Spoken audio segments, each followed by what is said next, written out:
Assalamualaikum warahmatullahi wabarakatuh.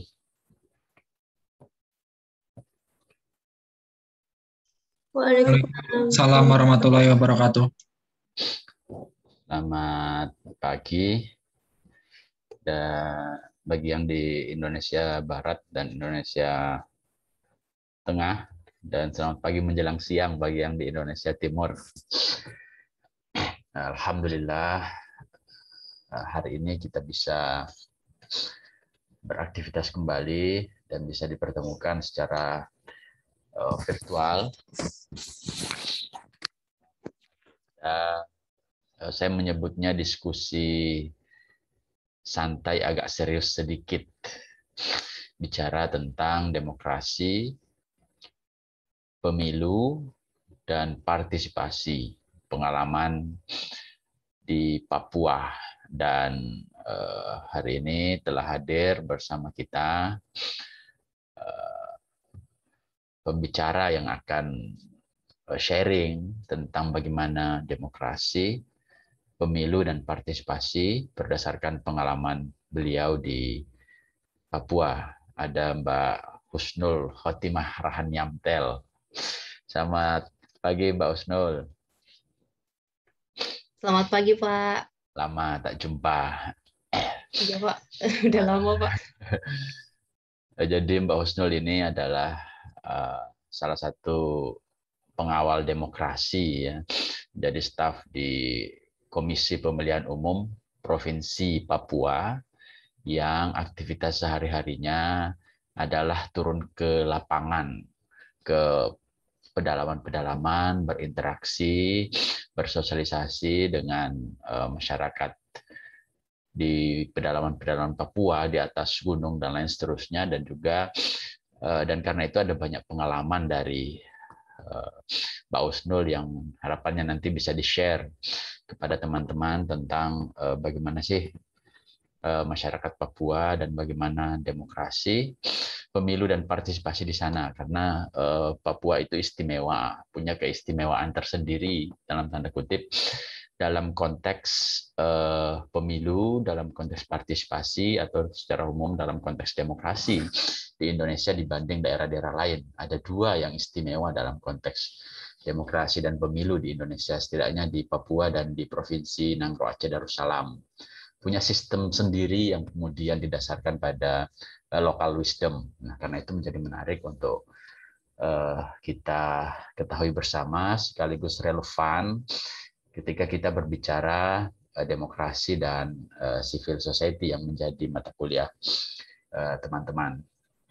Nah, Mbak Husnul ini sebenarnya bukan orang lain, ya, karena beliau adalah alumni dari program studi hubungan internasional angkatan 2013 dan lulus tahun 2017. Jadi sebenarnya ini bimbingan saya, ya, seingat saya. Bimbingan saya dulu, bimbingan skripsi Iya, bener, saya Pak. tahun 2017. Jadi kegiatan ini sebenarnya terlintas begitu saja. Jadi pada waktu itu, seminggu atau 1,5 minggu yang lalu, Mbak Usnul update story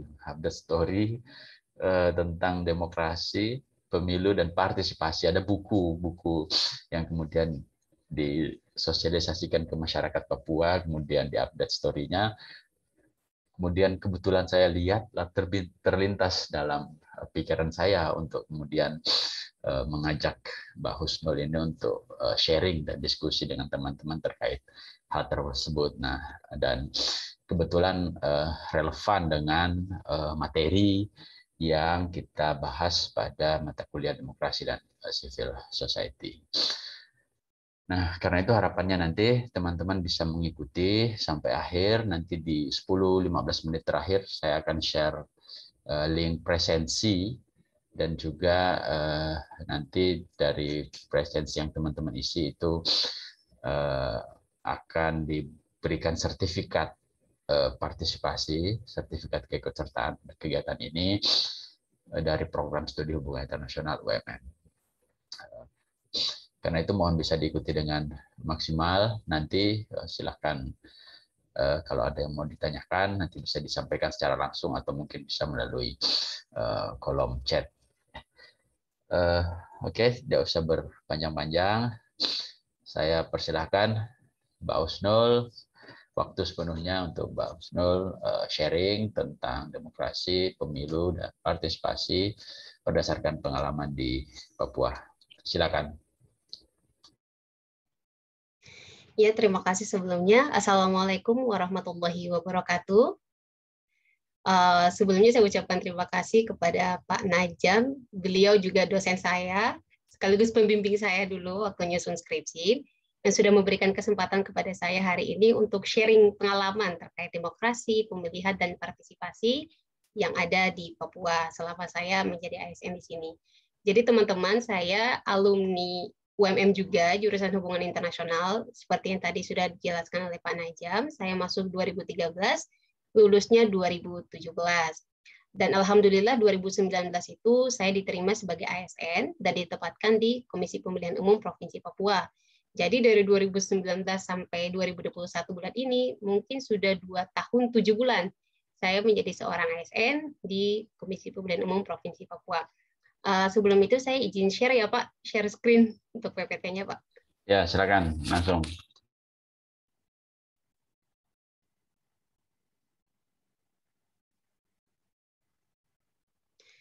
Oke teman-teman, di sini agak santai dikit aja ya. Kita bahas tentang pertama demokrasi di Papua. Sebenarnya kalau berbicara demokrasi, antara Papua dan wilayah lainnya itu sama saja, di mana pemerintahan itu berasal dari rakyat, oleh rakyat, dan untuk rakyat. Tapi memang Papua ini menjadi wilayah yang spesial di Indonesia, ini salah satu wilayah yang spesial selain Nanggroe Aceh Darussalam. Apa sih yang membuat Papua itu spesial? Itu termaktub dalam Undang-Undang Otsus. Nah, dalam demokrasi yang saya bahas di sini menekankan pada pemilihan. Untuk pemilihan, misalkan untuk Provinsi Papua, pemilihan gubernur, syarat calon sebagai gubernur pertama itu adalah dia harus orang asli Papua. Jadi untuk bukan orang asli Papua, jangan berani-berani untuk mencalonkan diri sebagai orang nomor 1 di tanah Papua. Karena yang diterima hanyalah orang asli Papua yang boleh mencalonkan diri sebagai gubernur di Papua. Nah, yang membedakan lagi di Papua ini ada yang disebut dengan MRP, Majelis Rakyat Papua, yang sebagai badan legislasi perwakilan masyarakat adat yang ada di sini. Nah, salah satu fungsi atau wewenang MRP dalam pemilihan adalah dia yang memberikan izin kepada siapa yang memberikan izin dan mengecek keaslian orang Papua itu ketika dia mau mencalonkan diri sebagai seorang gubernur. Kemudian yang yang ada hak-hak khusus dari masyarakat Papua ini adalah dalam jumlah anggota DPR, DPRP maupun DPRK, DPRK untuk kabupaten. Nah, kalau di Papua, ketika pemilihan DPR, kita memang memilih secara langsung DPR. Kalau di Papua itu ada 55 kursi, tapi di samping itu, di Papua itu ada penambahan 1/4 dari 55 kursi, yaitu 14, itu dipilih dari pemerintah. Dan yang 14 ini adalah unsur-unsur dari orang asli Papua. Jadi memang hak-hak orang asli Papua di tanah Papua itu sangat diprioritaskan. Begitupun di lingkup provinsi maupun juga di lingkup kabupaten. Jadi memang Papua itu ada spesialnya ya, yang termaktub dalam Undang-Undang Otsus. Nah, selain itu, teman-teman di parpol, dalam partai politik, karena kan memang kalau kita berbicara pemilihan, berarti kita berbicara terkait peserta pemilu, dalam hal ini partai politik, kemudian ada pemilih dalam ini masyarakat yang terdaftar dalam DPT, dan juga penyelenggara dalam hal ini kami, KPU. Nah, untuk partai politik itu kan ada rekrutmen anggota parpol. Nah, di dalam Undang-Undang Otsus itu juga diberikan kekhususan. Parpol itu dalam merekrut anggotanya harus memprioritaskan orang-orang asli Papua. Itu hak-hak yang sangat banyak diberikan kepada masyarakat asli Papua. Maaf, Mbak Husnul, apakah PowerPoint-nya memang belum berpindah apa gimana? Belum memang, Pak. Oh, belum memang. Oh ya, oke, lanjut. Iya, Pak. Pak. Nah, itu terkait demokrasi di Papua. Nah, demokrasi di Papua ini sebenarnya bagi penyelenggara itu mempunyai tantangan yang besar juga buat kita, penyelenggara. Nah, sebelum itu saya pengen teman-teman lihat ini dulu.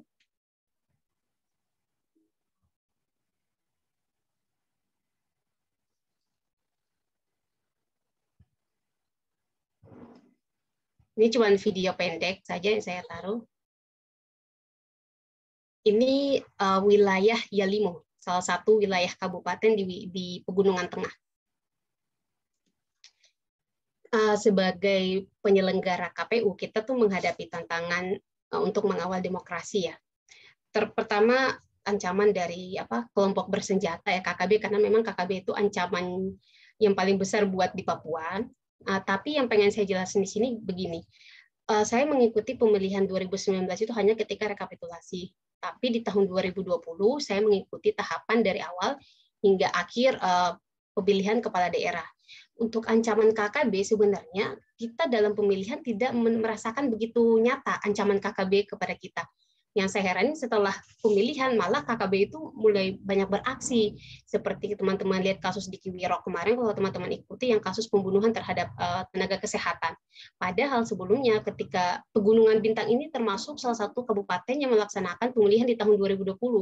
Dan penyelenggara ini bahkan mereka sampai di tingkat kampung. Kalau di Papua kita sebutnya kampung, kalau di luar Papua sebutnya desa. Kalau di sini di Papua distrik, di tempat lain kecamatan. Tapi alhamdulillah tidak ada ancaman serius terhadap penyelenggara di Pegunungan Bintang yang berhadapan langsung dengan KKB. Jadi mereka tidak mengganggu proses pemilihan saat itu. Tapi meskipun kita tidak mendapatkan ancaman-ancaman dari KKB, cuman kita tahun 2020 untuk KPU memang berduka karena salah satu staf yang angkatan saya juga yang bekerja di KPU Kabupaten Yahukimo waktu itu mengalami kasus pembunuhan. Jadi dia dibunuh oleh KKB saat itu, tapi bukan dikaitkan dengan pemilihan saat itu karena almarhum saat itu memang melewati jalur zona merah. Jadi teman-teman di Papua itu ada wilayah-wilayah zona merah. Nah, untuk wilayah zona merah itu teman-teman tidak boleh melewati jalur itu, terutama kita sebagai pendatang. Sangat disarankan bahkan tidak boleh melewati jalur itu karena memang KKB berada di wilayah-wilayah situ dan memang sangat sensitif dengan pendatang. Itu yang terjadi di KPU. Saya juga ingin bercerita tentang waktu itu saya ke Paniai, salah satu kabupaten di wilayah gunung, dia berbatasan dengan Intan Jaya dan juga Mimika. Intan Jaya itu yang sekarang lagi kontak senjata antara KKB dan TNI saat ini. Waktu itu kita lagi kegiatan di sana terkait persiapan pemilu 2024. Saya nginap 2 hari di sana. Hari terakhir saya mau pulang, kita didatangi oleh intel kepolisian di situ. Disampaikan bahwa ternyata sejak kita berada di Kabupaten Paniai, kita sudah diikuti oleh intel KKB. Jadi kita itu rombongan dari KPU dikira sebagai pasukan khusus yang dikirim dari Jakarta terkait keamanan yang ada di Paniai. Padahal bukan, kita adalah KPU yang sedang melaksanakan kegiatan terkait persiapan pemilihan 2024. Jadi memang saya sempat melihat beberapa orang yang mengikuti kita sampai kita pulang. Tapi alhamdulillah karena mereka tahu maksud tujuan kita bukanlah menyangkut masalah keamanan di sana, akhirnya kita bisa selamat sampai kembali ke provinsi gitu. Nah, terkait ancaman yang kita hadapi, teman-teman, sebenarnya kita lebih mendapatkan merasa tertantang ancaman itu dari pasangan calon. Di Papua ini agak beda dari tempat-tempat lainnya. Jadi kalau misalkan pasangan calon ada yang tidak bisa menerima kekalahannya, wah itu mainnya udah nggak protes-protes lagi. Itu yang tadi teman-teman lihat itu, video yang mereka bawa panah, jadi mereka tuh demo dengan membawa panah, tombak, parang kepada penyelenggara. Nah, kasus baru-baru yang akhir-akhir ini di Yalimo adalah kita sudah menyelesaikan pemilihan. Ternyata ada gugatan ke Mahkamah Konstitusi. Dari putusan Mahkamah Konstitusi, dia mendiskualifikasikan salah satu paslon. Akhirnya masyarakat ini tidak menerima hal itu dan melakukan pembakaran. Banyak kantor pemerintah yang kemudian dibakar, termasuk kantor KPU itu sendiri dibakar dan beberapa kantor penyelenggara lainnya. Staf dan sekretariat semuanya akhirnya mengungsi ke arah Wamena dan juga ke wilayah Jayapura. Selain Yalimo, kita juga merasakan ya di provinsi, bahkan di tingkat provinsi pun kita merasakan, karena di tahun 2019 pasti teman-teman pernah dengar masalah kerusuhan yang terkait dengan SARA yang di Surabaya akhirnya merembes ke kita yang ada di Papua juga. Jadi kantor kita saat itu juga dibakar, efek dari kejadian itu. Tapi juga ada yang bilang kalau memang ada oknum-oknum tertentu yang tidak bisa menerima hasil pemilihan 2019, akhirnya memanfaatkan kesempatan itu untuk membakar kantor. Tantangan berikutnya bagi penyelenggara adalah teman-teman kondisi geografis. Papua ini sangat luas dengan struktur geografis yang sangat sulit untuk ke sana gitu. Kita kalau mau ke antar kabupaten itu harus menggunakan pesawat. Pesawatnya kurang lebih kayak gini, pesawat kecil yang hanya bisa memuat 7-8 orang. Dan perjalanan itu di atas 40-50 menit kita ke antar kabupaten, dan itu sangat-sangat menegangkan. Nah, kalau tidak menggunakan pesawat kecil, kita menggunakan jalur darat seperti video sebelumnya itu, dengan jalan yang sangat sempit, kiri kanan itu jurang. Dan pakai mobil pun kita tuh pakainya Hilux, Fortuner, kita nggak bisa pakai mobil yang biasa-biasa, karena memang jalurnya sangat sulit. Dan ada juga kita harus melewati jalur sungai. Sungai ini salah satunya di Kabupaten Mamberamo Raya, saya sudah pernah ke sana. Jadi itu di wilayah sungai itu, kita ke distrik, itu teman-teman di bawah itu buaya. Kita harus pakai, memang harus jalan sama orang asli yang memang sudah kuasai medan, kalau enggak bahaya juga, itu pokoknya bahaya banget. Jadi di Provinsi Papua tuh ada 29 kabupaten, alhamdulillahnya saya sudah ke sekitar 18 kabupaten yang ada di Provinsi Papua. Jadi saya sudah merasakan medan yang mana lewat laut, lewat sungai, lewat udara, lewat darat, dan luar biasa menantang sekali. Tapi alhamdulillah ini nggak menyulut semangat saya, karena banyak pengalaman yang bisa kita dapat dari setiap perjalanan itu, teman-teman. Nah, selanjutnya teman-teman, sebelumnya saya kan menjelaskan tentang spesialnya Papua. Selain yang saya sebutkan syarat calon gubernur, terus MRP, keanggotaan partai politik, yang membuat unik Papua adalah sistem noken. Teman-teman mungkin pernah dengar tentang noken. Kalau teman-teman nonton PON, kemarin banyak souvenir untuk PON itu adalah noken. Noken itu sebenarnya itu adalah tas tradisional masyarakat Papua yang terbuat dari dari kayu, dari serat-serat kulit kayu. Ada juga yang terbuat dari anggrek, akar anggrek dan bunga anggrek. Kalau akar anggrek asli dan ada jenis anggrek yang sulit, itu teman-teman harganya luar biasa sekali. Itu bisa 6-30 juta satu tas itu, satu tas asli noken yang dari wilayah Gudung. Nah, tas ini biasanya digunakan buat isi hasil-hasil perkebunan, sebenarnya hasil perkebunan, bahkan gendong bayi pun menggunakan tas noken ini yang biasa dipakai mama-mama Papua. Kalau teman-teman ke arah Jayapura sini memang agak jarang ya kita lihat mama Papua bawa noken, tapi kalau teman-teman sudah ke wilayah pegunungan, wah, sepanjang jalan itu kita kan melihat mama-mama Papua itu bawa noken di ininya, kepalanya, yang kita heran itu hasil kebun itu banyak tapi bisa ditaruh di kepala, dan mereka tuh kuat bermeter-meter jalan dengan membawa hasil kebun, dengan masukkan hasil kebun di dalam tas nokennya itu. Nah, itu noken secara definisinya. Tapi apa sih sistem noken itu?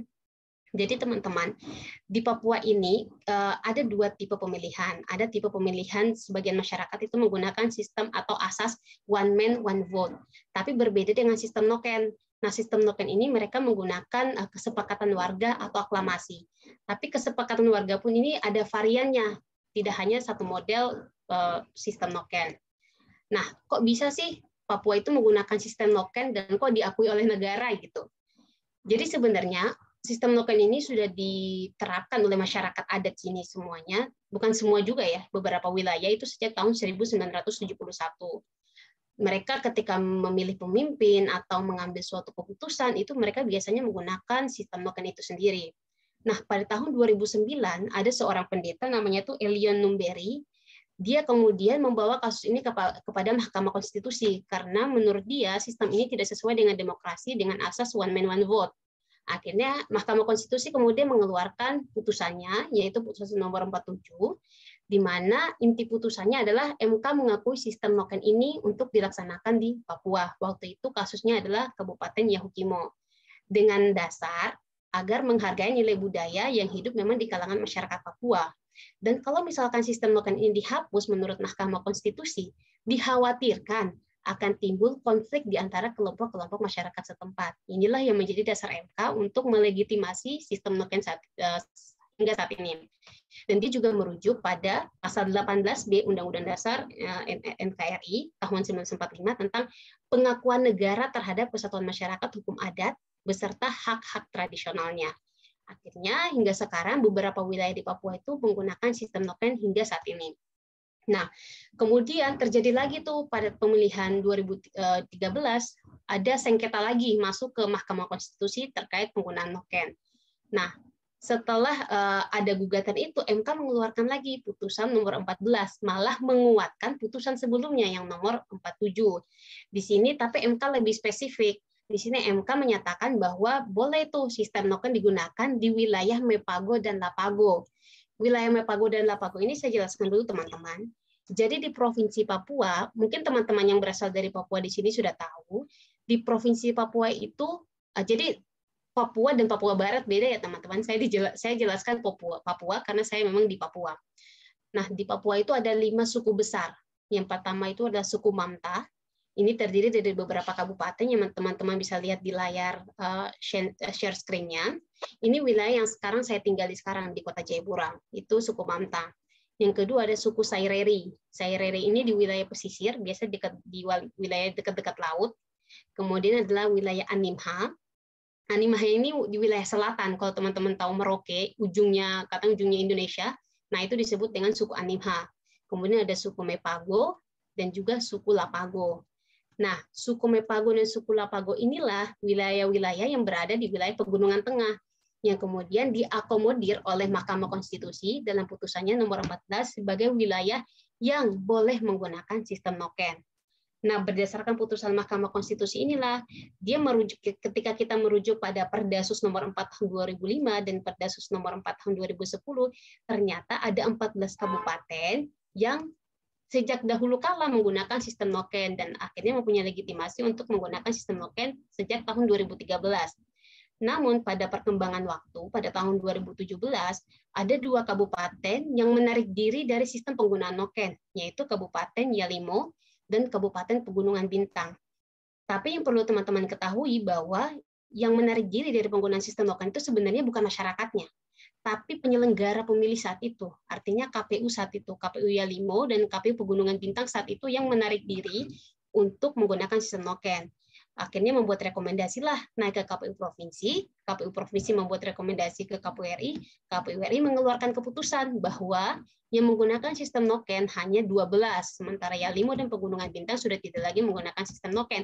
Akan tetapi pada faktanya di lapangan ternyata hingga saat ini pemilihan terakhir tahun 2020 Yalimo dan Pegunungan Bintang itu masyarakatnya masih menggunakan sistem noken dan ini pun yang akan menjadi bahan evaluasi bagi KPU Provinsi Papua bersama dengan KPU Kabupaten untuk melihat kembali apakah masyarakat ini sudah mampu menggunakan sistem demokrasi dengan asas one man one vote ataukah harus kembali nih kepada sistem noken itu sendiri yang digunakan oleh masyarakat hingga saat ini. Nah, teman-teman kalau lihat di sini, ini adalah wilayah-wilayah yang menggunakan sistem noken. Ini yang merah-merah ini yang menggunakan sistem noken. Ini wilayah-wilayah yang berada di Pegunungan Tengah. Nah, ya yang kuning, Yalimo dan Pegunungan Bintang ini yang awalnya menggunakan sistem noken, tapi kemudian menarik diri. 2 wilayah ini.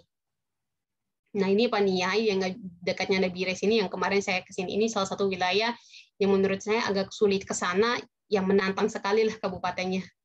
Itu penggunaan ini adalah beberapa wilayah penggunaan sistem noken. Sekarang kita bahas nih varian sistem noken. Jadi sistem noken tuh gimana sih cara milih pemimpinnya gitu ketika pemilu, gimana sih caranya? Nah, sebenarnya ada banyak varian ya teman-teman, tergantung wilayahnya karena saking banyaknya varian tidak bisa saya jelaskan juga di sini. Di sini saya jelaskan hanya 4 varian penggunaan sistem noken. Yang pertama yang disebut dengan sistem ikat. Teman-teman pernah dengar nggak sih tentang acara bakar batu Papua? Jadi di Papua itu ada acara adat yang disebut dengan bakar batu. Kayak gini nih bakar batunya. Jadi kayak makanan-makanan ditumpuk di bawah batu terus dibakar gitu. Itu tuh acara adat yang hampir satu suku semua ada di situ. Nah, setelah acara bakar batu, biasanya mereka potong babi untuk sistem ikat ini, potong babi terus berdoa. Mereka berdoa, terus mereka tuh membentuk lingkaran. Jadi lingkar semua masyarakat itu ada dalam lingkaran itu. Lingkaran, nanti pemimpin-pemimpin suku ya, dalam hal ini kepala suku bisa jadi juga ada kepala agama, itu mereka akan berdiri di tengah. Misalkan ada 3 orang berdiri di tengah. Mereka 3 orang ini mulai menyampaikan aspirasinya, maksudnya menyampaikan pendapat, misalkan pemilihan presiden. Presiden siapa sih yang harus kita pilih gitu. Biasanya kalau misalkan memang 3 orang ini punya satu pandangan yang sama, kita pilih Presiden A misalkan. Ini dalam lingkup satu distrik ya teman-teman. Satu distrik berarti satu kecamatan.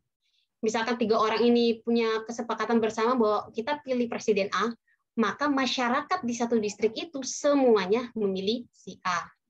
Nah, tapi ada kejadian juga di mana di antara 3 orang ini terjadi perbedaan pendapat. Ketika terjadi perbedaan pendapat, maka masing-masing orang akhirnya menarik masyarakatnya pisah-pisah. Jadi mulai suaranya terpecah. Misalkan 2 versus 1, 2 suku ini pilih A, 1 suku ini pilih B. Jadi di sini tuh masyarakat itu ngikut pimpinan. Kalau pimpinannya ikut A ya semua A, pimpinannya ikut B ya semua B gitu. Nah, ada juga karena biasanya terjadi perbedaan pendapat, seringlah terjadi perang suku. Ketika pemilihan, tantangan terbesar untuk penyelenggara adalah ketika terjadi perang suku ketika pemungutan. Nah, perang suku ini terjadi ketika pemimpinnya memiliki perbedaan pandangan siapa yang harus dipilih. Itu terkait dengan sistem ikat. Nah, selanjutnya ada yang disebut dengan noken sebagai pengganti kotak suara. Noken sebagai pengganti kotak suara ini seperti gambar yang di bawah ini. Jadi di sini tidak pakai kotak suara, tapi noken. Yang digantung-gantung ini adalah perumpamaan pasangan calon yang dipilih. Misalkan kita pilih presiden ya, 2019 hanya 2 presiden nih. Jadi digantung cuma 2 noken di sini. Noken untuk paslon 1, noken untuk paslon 2 gitu. 02. Nah, masyarakat yang memilih itu pegang surat suara, tapi berdiri di noken mana yang dia mau masukkan. Jadi nggak ada lagi tuh unsur-unsur rahasia. Kita akan tahu siapa pilih siapa gitu. Jadi masyarakat siapa berdiri di depan nokennya, berbaris. Nanti KPPS, petugas KPPS yang di TPS lapangan ini mulai menghitung. Oh, ini ada orang 1, 2, 3, 4, 5, 6, 7, 8. Nah, terus masyarakat masukin tuh surat suaranya ke dalam noken. Ini yang disebut dengan noken pengganti kotak suara. Nanti kalau sudah terisi penuh, baru petugas KPPS mulai mencoblos. Secara aturannya begitu ya teman-teman, tapi secara fakta lapangan ya jauh dari seperti itu, jauh dari kenyataan yang kita atur. Itu yang pengganti noken. Yang ketiga adalah angkat pura atau lempar suara.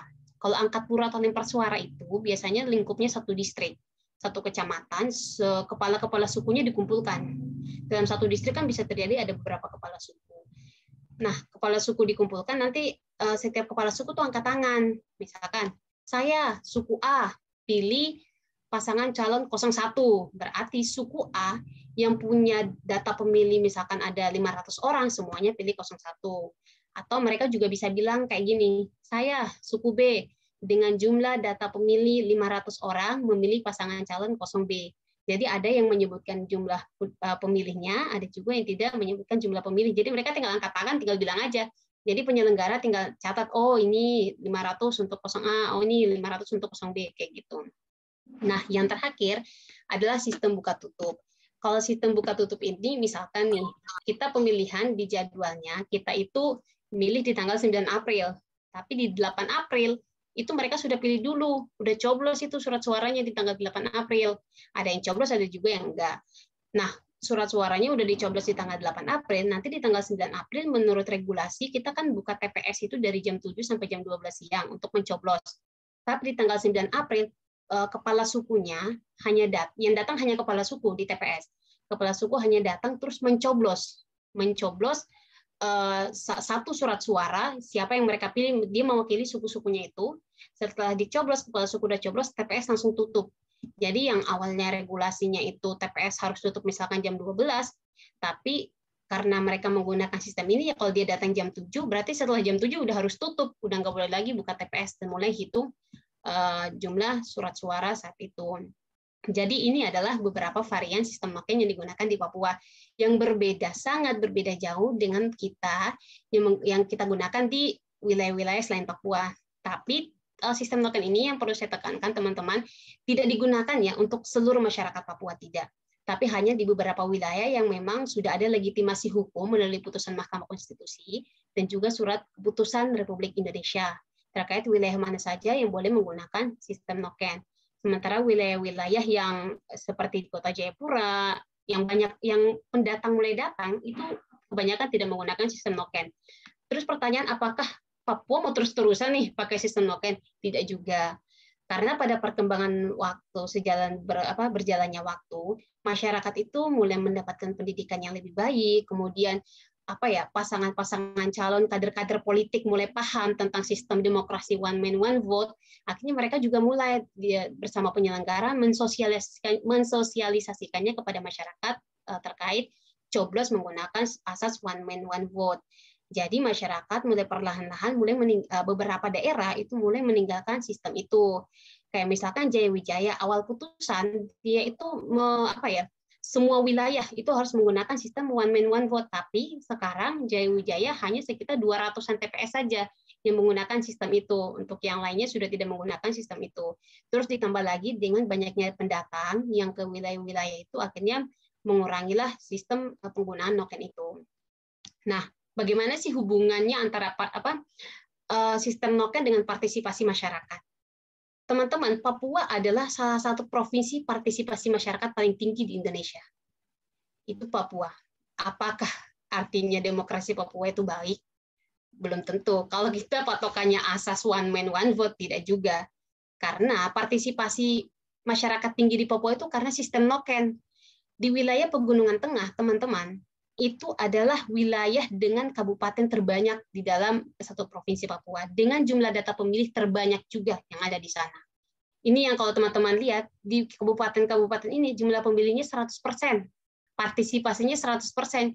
Jadi misalkan yang berhak memilih adalah 100.000 penduduk, maka asumsinya yang ketika datang TPS juga 100.000 penduduk, karena memang sistem noken tadi semuanya dianggap memilih gitu, meskipun faktanya tidak memilih gitu, hanya kepala sukunya yang memilih.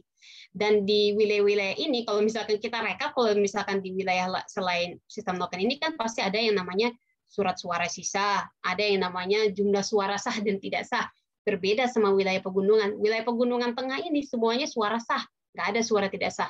Makanya kita tidak heran ketika 2019 kenapa Jokowi itu dia unggul di Papua, karena sistem noken itu hampir berapa kabupaten ya, lebih dari 10 kabupaten memang 100% suaranya ke Jokowi.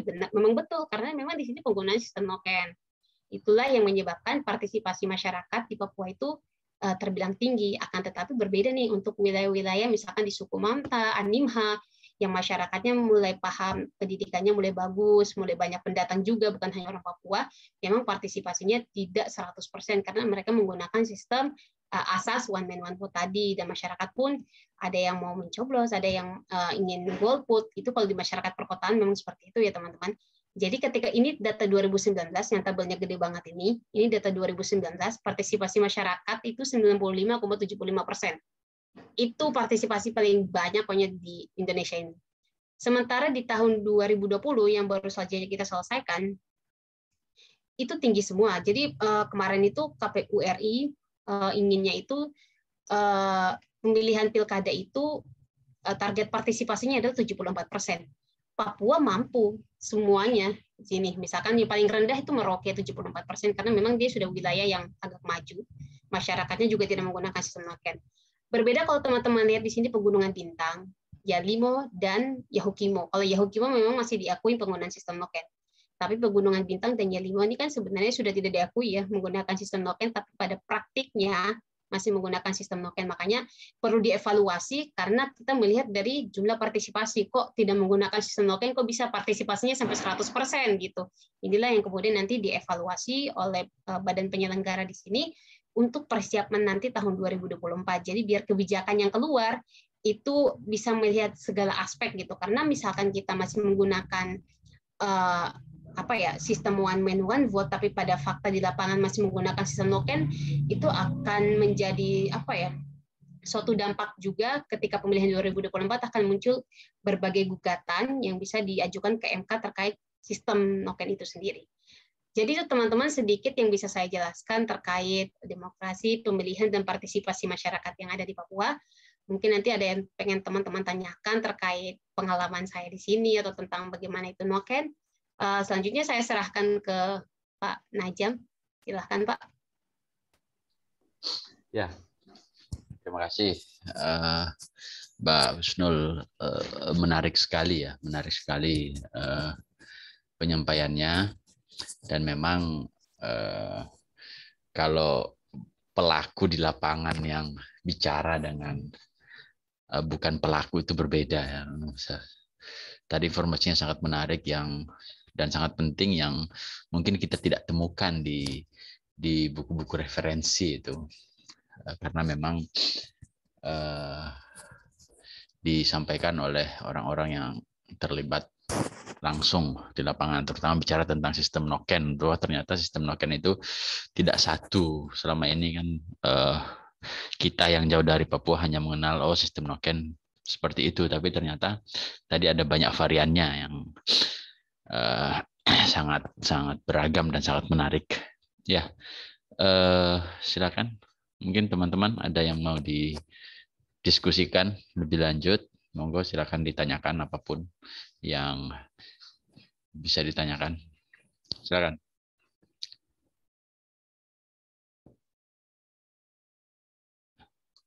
Ada nggak? Mungkin saya ingin bertanya, Pak. Ya, silakan. Terkait dengan slide pertama tadi yang ada gambar orang-orang di sana membawa panah gitu karena apa ya? Karena tidak terima pasangan calon kalah itu, apakah itu menunjukkan bahwa sebagian besar masyarakat di sana itu masih belum memahami apa itu demokrasi yang sebenarnya? Terus yang kedua, terkait dengan undang-undang Otsus yang menyatakan bahwa hanya orang asli Papua saja yang dapat menjadi kepala daerah atau penguasa di sana. Nah, apakah orang pendatang tapi dia itu lahir di Papua itu bisa mencalonkan diri juga jadi wakil gitu? Itu saja. Terima kasih. Ya, makasih Mas Afi Sena. Langsung Mbak Husnul, gimana? Ya, saya jelaskan teman-teman terkait bagaimana masyarakat itu muncul dengan panah tidak menerima hasil pemilihannya. Jadi gini teman-teman, masyarakat Papua, mohon maaf kalau misalkan ada teman-teman dari Papua di sini, bukan mengecilkan atau bagaimana. Jadi masyarakat Papua itu terutama di wilayah pegunungan, tidak semua itu mengenyam pendidikan yang baik. Tidak semua mengetahui tentang demokrasi. Mohon maaf, baca tulis saja agak susah. Kita penyelenggara ketika rekrut badan penyelenggara tingkat bawah aja susah. Meskipun kita sudah rekrut, ternyata dia tidak bisa baca, dia tidak bisa tulis, tapi ya mau gimana lagi gitu. Nah, sementara ada beberapa golongan masyarakat yang mereka itu paham tentang demokrasi, mereka paham tentang pendidikan, paham tentang pemilu, dan paham dengan segalanya. Tapi mereka tidak bisa menerima kekalahan itu. Dan mereka akhirnya menjadi provokator kepada masyarakat. Jadi masyarakat ini terkadang tidak paham sebenarnya masalahnya apa gitu. Tapi ya ketika diminta, ayo kita ke sana, mereka jadi menggunakan bahasa-bahasa yang tidak seharusnya, kayak memancing-mancing emosi. Ayo kita ke sana, ini KPU gini. Padahal faktanya kan kita sudah sesuai dengan peraturan berdasarkan putusan mahkamah. Jadi yang kasus yang tadi itu, teman-teman saya jelaskan sedikit, itu adalah kasus di Yalimo. Jadi di Yalimo ini kita sudah melaksanakan pemungutan suara itu 2 kali. 2 kali. Kita ulang pertama, ulang kedua, karena memang ada gugatan di MK. Karena salah satu kenapa kita disuruh melakukan pemungutan suara ulang lagi, karena memang salah satu paslon dia melakukan menabrak orang hingga meninggal, akhirnya didiskualifikasi sebagai pasangan calon karena memang tidak memenuhi unsur. Salah satu syarat calon pemimpin adalah tidak boleh kena pidana, ancaman pidana 5 tahun. Akhirnya didiskualifikasilah oleh MK dan disuruh pemungutan ulang tanpa diikutkan oleh pasangan calon tersebut. Nah, di sini kan masyarakat tidak tahu ya maksud dari apa, tidak paham, tidak membaca isi putusannya, tidak mendengarkan dengan jelas penjelasan dari penyelenggara. Nah, cuman orang yang tahu ini akhirnya memprovokasi ke masyarakat ini bahwa ini loh sengaja KPU MK sengaja tidak biarkan orang ini naik karena memang sudah dibayar sama pasangan calon sebelah. Jadi masyarakat tersulut emosi, akhirnya datang membawa panah dan sebagainya. Tapi kita penyelenggara sebenarnya sudah berupaya untuk melakukan sosialisasi, tapi memang keamanan kita juga tidak begitu terjamin ya ketika mereka tersulut emosi karena banyak sekali dan ketika mau menenangkan pun agak susah. Orang asli sana beberapa penyelenggara sudah berupaya juga agak susah sih karena mereka tuh di sana tuh masih mengikuti kepala suku ya. Ketika kepala sukunya sudah didoktrin, ya mereka ikut-ikut aja gitu. Nah, provokator biasanya mengambil kesempatan-kesempatan itu yang memang mereka mencari kursi-kursi itu. Kalau di politik di Papua tuh memang agak berat ya teman-teman, dan agak serem. Kemarin saya sempat ikut pembicaraan dengan Partai Gerindra. Mereka bilang kayak gini, 2024 pemilihan umum di Papua itu bagaikan neraka, karena emang kelihatan dari sekarang bagaimana intensitas politik di sini agak berat, susah banget. Nah, kemudian teman-teman terkait dengan otsus yang terkait calon pemimpin daerah, untuk kepala daerah itu hanya untuk gubernur. Tapi kalau bupati, wakil bupati memang tidak untuk orang asli Papua, siapa aja boleh. Tapi tetap aja sih di sini karena kita lihat dari rekrutmen partai politik pasti memprioritaskan orang asli Papua. Tapi tidak menutup kemungkinan pun orang yang bukan asli Papua bisa menjadi wakil daerah di Papua. Misalkan di Merauke, ada beberapa wilayah sih, Merauke itu wakil-wakilnya kebanyakan dari luar Papua, di Nabire juga. Biasanya kalau wilayah yang banyak pendatang seperti Merauke, Nabire, Kota Jayapura, biasanya calon bupatinya itu orang asli, calon wakil bupatinya itu pendatang. Jadi biar dia bisa mewakili pendatang maupun orang asli. Itu untuk wilayah-wilayah yang memang ada pendatang dan orang OAP. Tapi kalau wilayah-wilayah yang kebanyakannya OAP seperti wilayah gunung itu, wah tidak ada itu orang-orang pendatang yang mencalonkan diri di sana. Itu sih Pak. Siapa tadi Masnya itu? Oke, bisa dimengerti Kak. Terima kasih Kak atas penjelasannya. Ya, sama-sama. Ya, terima kasih. Silakan. Kalau masih ada yang mau menyampaikan pertanyaan. Atau mungkin lewat chat. Permisi Pak, mau bertanya. Ya, sebenarnya saya masih bingung sama sistem ikat sama sistem angkat pura itu gimana ya Kak? Bisa dijelasin lagi? Terima kasih. Iya, boleh. Jadi kalau sistem ikat, teman-teman, itu mereka mendahulukan dengan acara yang tadi saya bilang bakar batu. Mereka harus ada acara dulu tuh bakar batu, kumpul, terus doa bersama. Terus mereka itu lebih duduk melingkar. Nah, duduk melingkar ini siapa saja sih yang duduk melingkar? Ini melibatkan masyarakat juga. Masyarakat di situ duduk melingkar dan juga pemimpin-pemimpin. Nah, ketika sudah melingkar, nanti si kepala-kepala sukunya ini majulah ke depan. Ini kita asumsinya dalam satu distrik ya, satu kecamatan. Jadi masyarakat itu semua memang kumpul di sana. Di sana itu bukan kayak kita di kota ya. Kita kan memang tidak ada masyarakat tuh semua kumpul di dalam satu kecamatan. Itu nggak ada. Di sana mah masyarakat kumpul memang suka berkumpul. Nah, mereka berkumpul nanti ini sistem ikat ya. Kepala-kepala sukunya maju ke depan, di tengah-tengah. Nah, mereka ini mencari satu suara untuk mewakili satu distrik. Dalam satu distrik ini siapa sih yang mau kita pilih gitu. Nah, nanti misalkan dari 3 kepala suku nih menyampaikan kita mending pilih paslon aja si A gitu. Terus yang kedua kita iya benar saya juga A. Yang ketiga misalkan B. Nah, kalau misalkan mereka berbeda, biasa mereka musyawarah mufakat di situ. Mulai kasih argumen-argumen, bisa diterima nih. Kalau misalkan diterima, berarti memang dalam satu distrik itu semua jumlah pemilihnya akan pilih paslon A. Tapi bisa juga terjadi perbedaan pendapat. Si suku ini bilang tidak, saya tidak mau A, saya maunya B. Nah, berarti biasanya jadi pecah nih.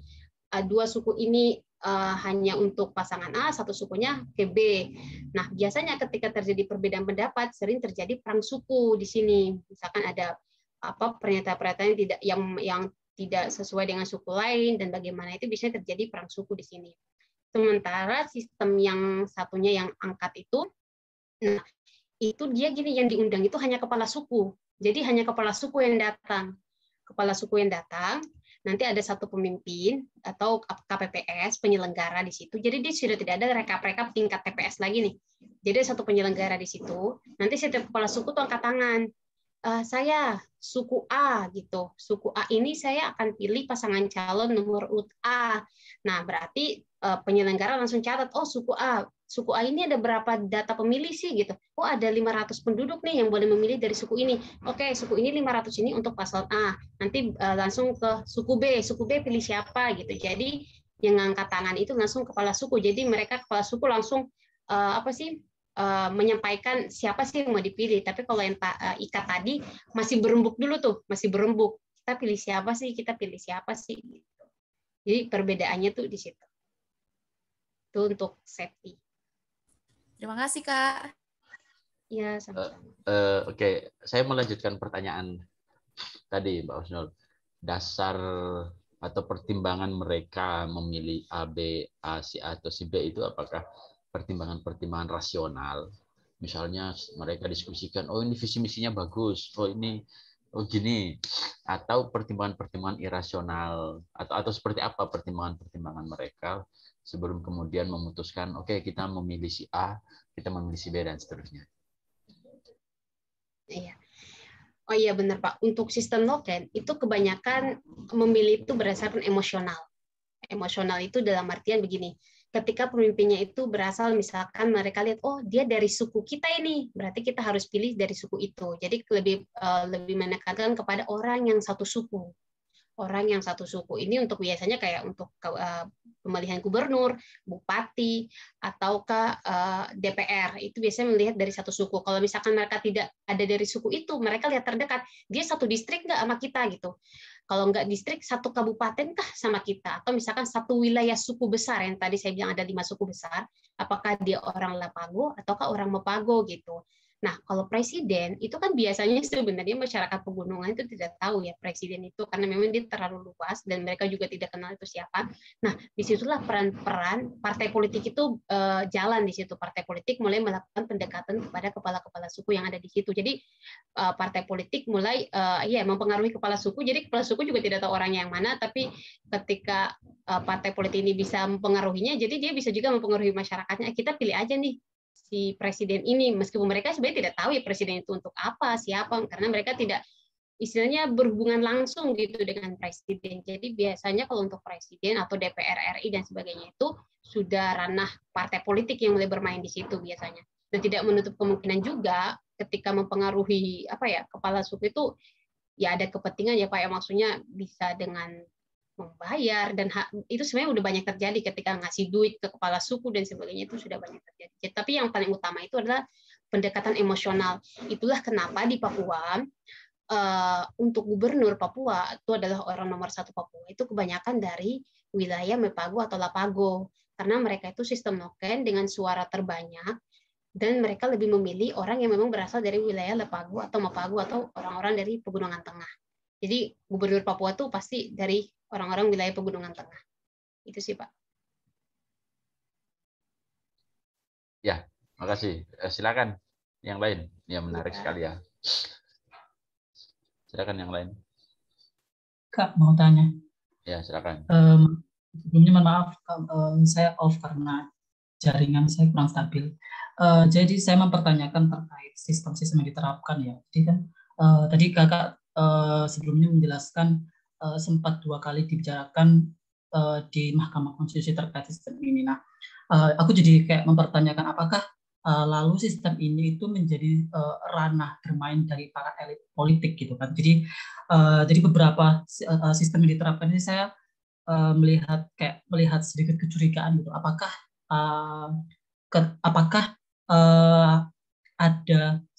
pernah ada dugaan-dugaan terkait kepala-kepala suku ini itu ditunggangi oleh para elit politik. Nah, pertanyaan saya, jika sasaran para elit politik ini itu adalah sistem yang diterapkan di Papua ini yang dilegitimasi oleh negara, apakah ada sosialisasi terkait sistem demokrasi yang diterapkan di Indonesia ini di Papua kepada khususnya pada para kepala suku itu. Jadi itu sih Kak pertanyaan saya. Terima kasih. Iya, sama-sama untuk Nur Khalid. Tadi kan menjelaskan tentang, memang saya sempat menyinggung soal pemungutan suara ulang yang 2 kali di Kabupaten Yalimo, tapi perlu saya jelaskan dulu bahwa PSU di Yalimo itu tidak ada sangkut pautnya dengan sistem noken sama sekali ya, karena memang putusannya bukan berdasarkan sistem noken, tapi putusannya itu karena memang penyelenggara, untuk yang putusan pertama itu karena memang penyelenggara yang dengan sengaja mengubah hasil. Dalam satu distrik dia memang sengaja mengubah hasil, akhirnya MK memutuskan untuk pemungutan suara ulang hanya di 2 distrik waktu itu, namanya distrik Apalapsili dan Welarek. Tapi MK kemudian memutuskan putusan yang kedua karena memang materi gugatan yang dibawa oleh paslon yang kalah ke MK itu adalah terkait status pencalonan seseorang yang memang merupakan seseorang istilahnya mantan narapidana meskipun dia hanya 4 bulan ya, dia pernah menabrak orang, kemudian dengan ancaman 5 tahun penjara yang memang tidak sesuai dengan syarat calon sebagai kepala daerah. Akhirnya MK memutuskan untuk pemungutan suara ulang yang kedua tanpa melibatkan si pasangan calon yang terpidana itu. Jadi memang tidak ada sangkut pautnya dengan sistem noken untuk yang 5 waktu itu. Tapi kalau yang tadi ditanyakan, apakah kemudian sistem noken ini menjadi alat ya para elit politik? Sebenarnya iya juga. Beberapa daerah itu memang tidak dengan sengaja tidak mau untuk sistem noken itu keluar dari daerah mereka gitu, karena dengan sistem noken itu mereka ya istilahnya lebih mudah gitu untuk mempengaruhi, karena yang mereka pengaruhi tinggal si kepala suku aja, nggak usah berurusan lagi dengan masyarakat. Jadi kebanyakan daerah juga masih mempertahankan sistem noken itu. Seperti kemarin kita ke Paniai, saya ke Paniai itu kan kita juga sosialisasikan ya, sekaligus pertanyaan terkait apakah kita mensosialisasikan terkait demokrasi ke masyarakat. Oh sangat, kita sangat mensosialisasikan itu kepada masyarakat. Buktinya dari 2009 sampai 2013 secara perlahan-lahan sistem token itu mulai berkurang. Itu sebagai bukti bahwa memang pemerintah juga gencar-gencarnya untuk ingin menerapkan asas one man one vote di tanah Papua itu. Nah, ketika waktu kita ke Paniai melakukan sosialisasi terkait persiapan pemilihan 2024, sekaligus kita membahas tentang sistem noken, terlihat sekali bahkan partai politik itu mempunyai kepentingan masing-masing. Ada yang memang mendukung sistem one man one vote, pengen Paniai itu terlepas dari sistem noken, tapi banyak juga yang masih pengen sistem noken itu karena lebih mudah dimanfaatkan gitu, karena kita hanya perlu mempengaruhi kepala sukunya tanpa mempengaruhi masyarakatnya. Dan sebenarnya sistem noken ini pun biasanya dalam satu suku pun terjadi perpecahan. Waktu 2019 itu ada salah satu kasus, saya lupa kabupaten mana. Jadi ada kepala suku dan kepala suku ini punya anak juga, ternyata saya kurang tahu Jadi si kampung ini udah pilih A katanya dengan surat pernyataan dari si kepala suku untuk si paslon A gitu. Nah, ternyata si anak ini juga menganggap dirinya sebagai perwakilan suku dari si anak kepala suku ini ke B. Kasus ini dibawalah ke Mahkamah Konstitusi. Nah, dua-duanya ini punya surat pernyataan gitu dari masyarakat terkait siapa yang dipilih, karena memang dua-duanya sudah dimanfaatkan oleh partai politik. Nah, nanti waktu kasus di sana diputuskan ternyata yang memang terbukti menggunakan sistem token itu yang masih kepala suku. Jadi di sana juga terpecah-pecah, dan sistem token ini sebenarnya juga menjadi alat ya buat para pemangku kepentingan atau elit politik untuk mencapai suara gitu. Jadi tidak benar-benar sebenarnya sistem token tidak semuanya karena untuk melestarikan misalkan budaya atau tradisi yang ada di sana, tapi memang juga banyak kepentingan-kepentingan yang ada di sana gitu. Itu untuk yang bertanya tadi. Mungkin bisa menjawab apa gimana itu? Iya, terima kasih ya. Iya. Ya, silakan. Mungkin yang lain. Pak, saya mau bertanya. Silakan. Jadi tadi kan kakaknya udah ngejelasin tentang kalau di sistem noken itu ada beberapa variasi. Nah, di variasi yang kedua itu kalau nggak salah namanya noken sebagai pengganti kotak suara kalau nggak salah. Itu kan kakaknya ngejelasin tentang protokol yang seharusnya gimana digunakan di variasi itu kan. Cuma kakaknya tadi bilang kalau di dalam penerapan langsung di lapangan itu beda gitu sama protokol yang seharusnya dijalankan. Nah, boleh nggak sih Kak di-share gimana di sana sebenarnya terjadinya tuh kayak gimana gitu kalau misalnya kakaknya tadi bilang beda sama protokol yang seharusnya kayak gitu. Terima kasih.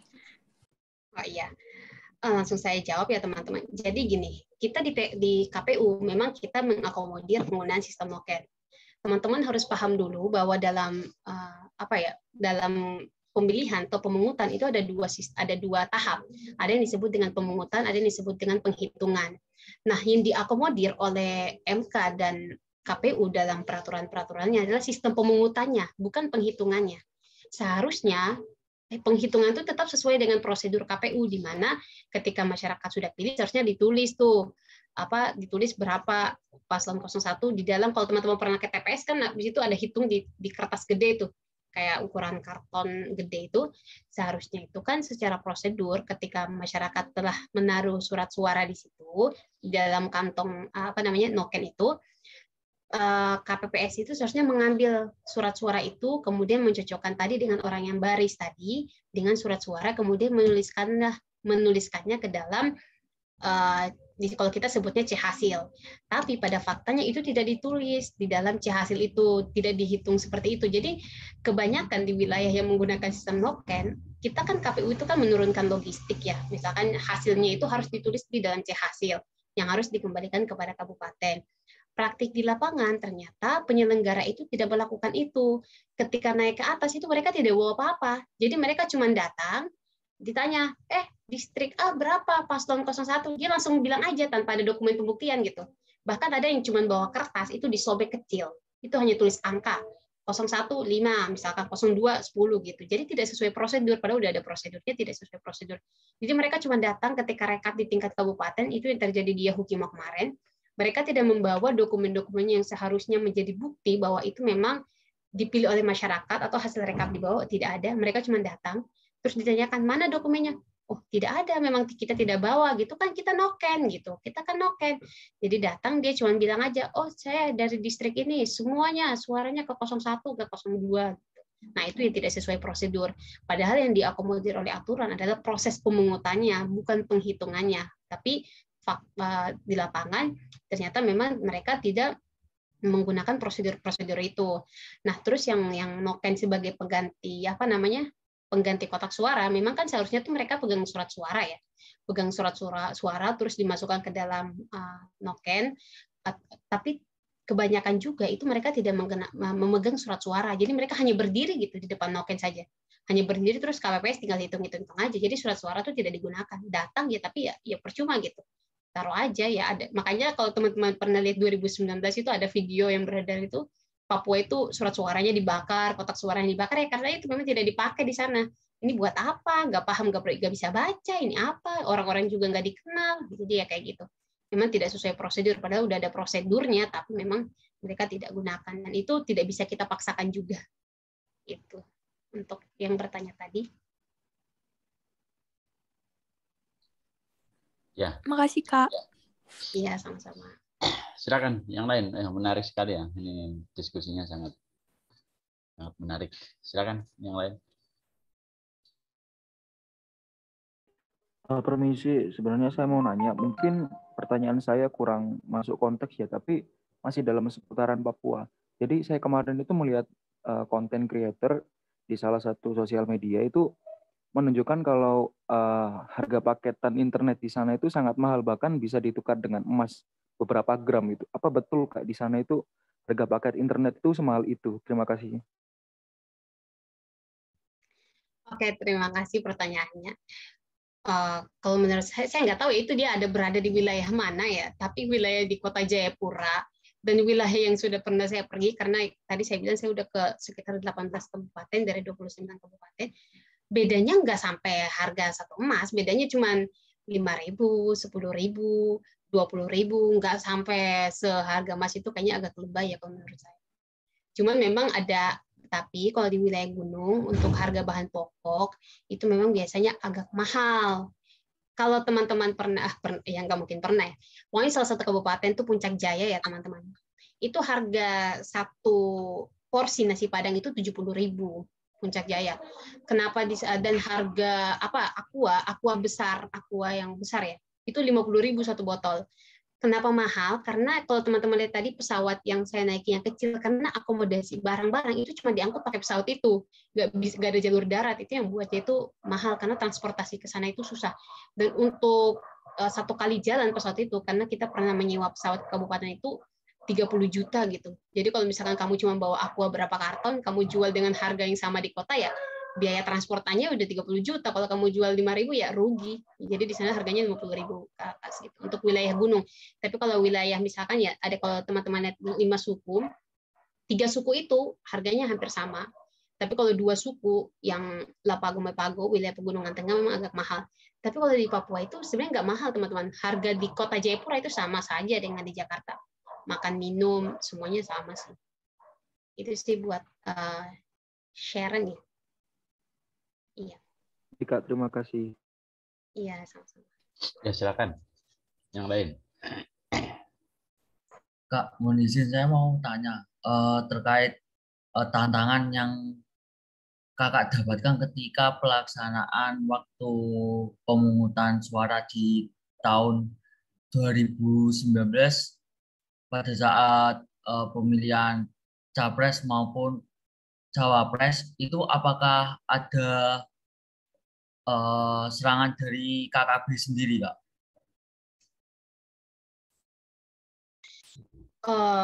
Untuk 2019, teman-teman, saya diangkat jadi ASN itu 2019, itu ketika saya datang itu sudah dalam proses rekapitulasi tingkat provinsi. Jadi saya sudah tidak lagi turun ke kabupaten, saya memang sudah di provinsi, kita rekap 1 bulan penuh. Tapi selama saya di sini ya teman-teman, saya tidak pernah mendengar ada ancaman dari KKB terkait pemilihan, terkait pemilu atau pemilihan kepala daerah itu tidak pernah ketemu, kecuali yang saya bilang tadi kasus teman saya itu. Tapi karena memang ya tadi wilayah zona merah yang dia datangi adalah wilayah zona merah gitu. Jadi ancaman KKB ke pemilu atau pemilihan ini tidak begitu kita rasakan ya untuk ini. Malah mereka tuh malah meneror, biasanya melakukan teror itu setelah pemilihan itu selesai. Yang kita heranin juga gitu, karena kayak kasus Pegunungan Bintang nih yang di Kiwirok. Padahal teman-teman saya di kabupaten itu bahkan sampai ke tingkat kampung, yang kampung itu bisa aja berbatasan dengan tempat-tempat markas KKB. Tapi alhamdulillahnya mereka tidak mendapatkan ancaman-ancaman dari KKB. Kita juga bingung nih KKB kenapa bisa begitu. Ya alhamdulillahnya tidak tidak mengancam juga untuk penyelenggara gitu. Ya tadi saya bilang kita mendapatkan ancaman itu bukan dari KKB tapi malah dari masyarakat yang tidak terima. Apakah mungkin masyarakat itu juga ada provokasi dari KKB? Ya kita nggak tahu, tapi yang kita lihat adalah memang dari masyarakat yang tidak bisa menerima hasil putusan dari KPU itu sendiri sih. Jadi kalau untuk 2019 selama tahapan berapa tahun itu memang tidak saya ikuti, jadi saya kurang tahu juga apakah ada KKB misalkan mencuri logistik atau enggak, saya kurang tahu kalau 2019. Tapi kalau 2020 saya ikuti itu tidak sih. Itu untuk Muhammad Nasir. Melanjutkan itu Mbak Husnul, saya pernah melihat postingan story ya, kalau apa status dari Mbak Husnul yang turun ke lapangan kemudian harus dikawal oleh polisi sampai kemudian ada yang dilempari batu mobilnya apa gimana itu. Saya itu gimana ceritanya? Oh iya. Jadi benar. Teman-teman, kenapa kita itu KPU sebenarnya kita banyak dapat ancaman ya. Tapi alhamdulillah ketika pemilihan itu butuh sinergitas antara pemerintah daerah, antara KPU dan juga terhadap pihak keamanan. Nah, selama saya turun ke lapangan, pasti wajib hukumnya kita harus ditemani dengan pihak keamanan. Tidak boleh itu kita jalan sendiri, terutama kita pendatang ya, agak ditakutkan kalau kita jalan sendiri. Jadi wajib pihak keamanan. Dan penyelenggaraan pemilu di Papua itu biaya terbesar bukan hanya di penyelenggara, tapi juga di pihak keamanan. Karena memang saya kasih tahu dulu untuk Yalimo, untuk PSU kedua ini, untuk persiapan PSU kedua nanti Januari tahun depan, itu Kapolri sudah menurunkan 1.000 pasukan di Kabupaten Yalimo untuk mengamankan pemilihan nanti. Itu 1.000 pasukan dari Kapolri, belum lagi dari Polda, belum lagi dari Polres. Karena memang biaya demokrasi di Papua itu sangat besar, mahal. Kadang-kadang ya kalau saya lihat biaya pemilihan itu saya kadang-kadang mikir, wah kenapa sih ini nggak dipakai buat masyarakat aja bangun rumah atau bangun apa, tapi ya kita nggak demokrasi juga ya. Nah, kalau kasus itu Paniai, jadi di Paniai, jadi saya jelaskan dulu. Kalau kita ke Paniai itu kita harus dari Jayapura harus ke Nabire pakai pesawat. Dari Nabire ke Paniai itu sekitar perjalanan 8 jam. Ke Paniai kita melewati 2 kabupaten, ada Dogiai, ada Diiyai, baru ketemu Paniai. Dan perjalanan di Paniai, teman-teman, itu ada beberapa jalur itu jalur keluar masuknya KKB. Alhamdulillah waktu itu kita ya beruntung ya untuk di wilayah kita sempat berhenti waktu itu di wilayah namanya wilayah Puncak, itu memang tempat sangat rawan, tapi kita alhamdulillah nggak diteror. Mungkin karena ya itu tadi intelnya udah ketemu, tahu kita siapa, jadi nggak diteror. Cuman kurang beruntungnya adalah ketika kita masuk wilayah Nabire. Nah, di wilayah Nabire ini memang ada masyarakat yang suka iseng ya. Di Papua itu kan sebenarnya salah satu kebiasaan masyarakat adalah minum alkohol, mabuk-mabukan di jalan. Mabuk-mabukan di jalan, jadi mereka kayak bergerombolan, tiba-tiba pas mau masuk wilayah Nabire dilemparlah kaca. Memang sengaja dilempar, jadi biar mancing emosi kita karena kita kebanyakan pendatang. Jadi kalau kita merespon misalkan dengan melempar balik atau menyakiti salah satu dari mereka, itu bisa memancing masyarakat yang lain bahwa ini nih pendatang nih nyakitin orang Papua gitu. Jadi mereka memang sengaja mancing-mancing emosi orang dengan melempar batu ke kendaraan atau yang lainnya. Tapi kalau kita jangan cepat tersulut emosi juga, maksudnya lebih tenang. Cuman kita waktu itu responnya ya cuman teriak-teriak aja, tapi memang ada polisi mengeluarkan tembakan hanya untuk kayak peringatan ke mereka biar nggak usah dekat-dekat gitu. Karena mereka juga bawa batu banyak waktu itu, ada beberapa masyarakat orang, tapi ya kita alhamdulillah ya berhasil kembali sih kan gitu Pak. Jadi itu bukan dari KKB sih Pak. Ya, terima kasih. Selamat datang Mbak Bu Ningrum. Ini ada Bu Ningrum juga ini ya. Bu Ningrum kalau nggak salah seingat saya itu numpang lahir di Jayapura ya. Iya, betul Mas Naja. Tadi raise hand, mungkin ada yang mau ditanyakan. Monggo silakan Bu Ningrum. Oke, Assalamualaikum Mbak Husnul. Ketemu lagi ya. Waalaikumsalam Ibu. Senang sekali saya lihat nih sekarang udah sukses ya, udah jadi tim ya di KPU di sana. Nah, tadi menarik dari pemaparannya Mbak Husnul tadi. Kalau memang di Papua itu terjadi gap ya dalam konteks partisipasi dalam pemilu ya, karena pendidikannya kurang baik dan sebagainya. Lalu pertanyaan saya menjadi menarik, bagaimana caranya sosialisasi untuk pasangan calon di sana, melihat adanya perbedaan seperti itu yang tadinya ada yang memahami tentang one man one vote, ada yang noken. Lalu sosialisasinya seperti apa kalau misalnya Mbak Husnul yang mau dijadikan calon gitu ya, kepala daerah misalnya seperti itu. Lalu yang kedua, tadi mengingat adanya peluang untuk kecurangan tadi ya, karena ada beberapa pelaksanaan tadi tahapan yang tidak sesuai dengan protokol. Apakah kemudian tidak memungkinkan bagi tim penyelenggara yang kemudian bertugas untuk menghitung suara tadi, kemudian menggunakan prosedur perekaman?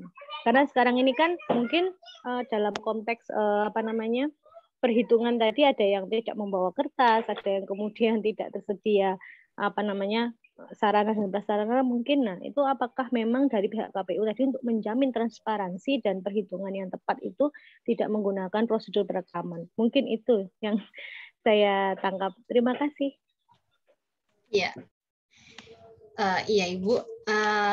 Pertama ya terkait sosialisasi kepada pasangan calon ya Bu, terkait penggunaan sistem noken. Sebenarnya KPU kita di KPU ini dari awal tahapan sampai akhir itu sering sekali melakukan sosialisasi. Dan sosialisasi itu wajib kita mengundang pasangan calon, partai politik, pihak-pihak terkait seperti pemerintah daerah, kepolisian, itu selalu kita undang, kita jelaskan terkait penggunaan sistem noken, terkait bagaimana regulasi-regulasi dalam pemilihan. Tapi memang ya kita juga bingung, faktanya memang di lapangan itu pasangan calon sendiri malah memanfaatkan, misalkan masyarakat seharusnya kayak Limo nih, tidak harus menggunakan sistem noken, tapi di lapangannya tetap aja menggunakan sistem noken. Tapi yang perlu saya sampaikan juga begini, sebenarnya kita penyelenggara tahu nih, mereka menggunakan sistem noken yang sebenarnya tidak sesuai dengan aturan. Tapi untuk KPU sendiri, kita tidak bisa berbuat apa-apa. Kenapa? Karena memang ada satu lagi namanya lembaga yang disebut dengan Bawaslu atau Panwas. Dia inilah lembaga di mana untuk menerima keluh kesah masyarakat atau peserta pemilu. Nanti kemudian, karena kita KPU itu tidak bisa misalkan ketemu sistem noken di lapangan. Kita tahu nih ada sistem noken, terus kita, batal hasil ini dibatalkan, nggak bisa begitu. Nah, masyarakat ketika tahu itu, masyarakat laporkanlah kepada Bawaslu atau Panwas lapangan.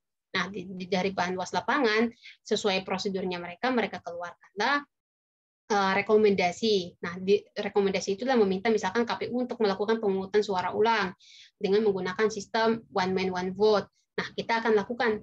Nah, ada satu kasus di Papua Barat, bahkan di ini juga di Mamberamo Raya, itu bahkan kasus noken ini bisa sampai ke Mahkamah Konstitusi. Mahkamah Konstitusi sudah memerintahkan untuk pemungutan suara ulang. Nah, ketika pemungutan suara ulang karena faktor menggunakan sistem noken tadi, padahal tidak boleh menggunakan sistem noken. Nah, ketika di pemungutan suara ulang tetap nih ternyata menggunakan sistem noken juga. Nah, akhirnya kita juga penyelenggara tidak bisa berbuat apa-apa karena kita terancam dibunuh. Penyelenggara di bawah itu kebanyakan kita akhirnya tidak bisa buat apa-apa di Papua ini karena kebanyakan kita mendapatkan ancaman pembunuhan. Akhirnya daripada kita mengorbankan nyawa, ya sudah kita biarkan, nanti biarkan hukum yang berproses gitu. Dibuatlah untuk waktu itu di Papua Barat, di gugatan itu naik lagi kepada Mahkamah Konstitusi, dan terakhir Mahkamah Konstitusi akhirnya memutuskan mengeluarkan wilayah itu. Jadi suara dari wilayah itu tidak digunakan sebagai jumlah rekapitulasi untuk pasangan calon. Jadi sebenarnya kita KPU selalu melakukan sosialisasi dari segi anggaran, kita memang ada perintah untuk melakukan sosialisasi dan kita selalu melakukan sosialisasi terus-menerus. Terus yang masalah transparansi, sebenarnya di KPU RI itu sudah menciptakan, kita ingin menuju kepada demokrasi ya, elektronik demokrasi gitu. Di KPU itu kemarin pemilihan 2020 untuk pertama kalinya kita menggunakan namanya Sirekap, sistem rekapitulasi. Sirekap itu apa sih? Jadi dia aplikasi yang kita gunakan ketika selesai coblos itu kan ditulis tuh hasilnya di C-hasil. Nanti difoto, nah hasilnya langsung masuk ke publik. Jadi ada website namanya Info Pemilu, di situ langsung kelihatan hasil-hasil pemilihan. Akan tetapi kita itu masih terkendala, untuk Indonesia secara keseluruhan masih terkendala karena infrastruktur daerah yang tidak memadai. Pertama, jaringan, karena memang itu yang dibutuhkan pertama kali untuk aplikasi itu adalah jaringan, apalagi wilayah Papua, jaringan sangat sulit sekali. Kedua adalah kepemilikan HP Android. Aplikasi itu mensyaratkan untuk menggunakan aplikasi Android, HP Android, sementara masyarakat jangankan HP, baca tulis saja tidak bisa, disuruh untuk menggunakan HP, ya tidak mungkin gitu. Jadi itu adalah sebenarnya cara yang digunakan oleh KPU untuk ada transparansi hasil pemilihan, tapi memang agak sulit untuk diterapkan di wilayah-wilayah yang infrastrukturnya belum memadai. Tapi terkait transparansi pemilihan, ketika pemungutan suara, di dalam TPS itu sebenarnya bukan hanya ada KPU di dalamnya, ada juga penyelenggara lain, dalam hal ini adalah Panwas. Jadi Panwas juga bisa, kalau mau foto ya silahkan difoto, karena tidak ada larangan untuk memfoto hasil perhitungan. Tapi ketika orang coblos memang tidak boleh, karena itu kan bersifat rahasia. Nah, tapi kalau mau coblos, penghitungan silahkan difoto, silahkan. Nah, di situ juga ada Panwas dan juga ada saksi-saksi. Jadi semua orang melihat di situ hasil-hasilnya yang ada di situ. Dan itulah menjadi, misalkan terjadi perbedaan suara ketika kita rekap di atasnya, misalkan ada penyelenggara dari KPU yang mengubah hasil dengan sengaja, maka perbandingan datanya ada di Panwaslu.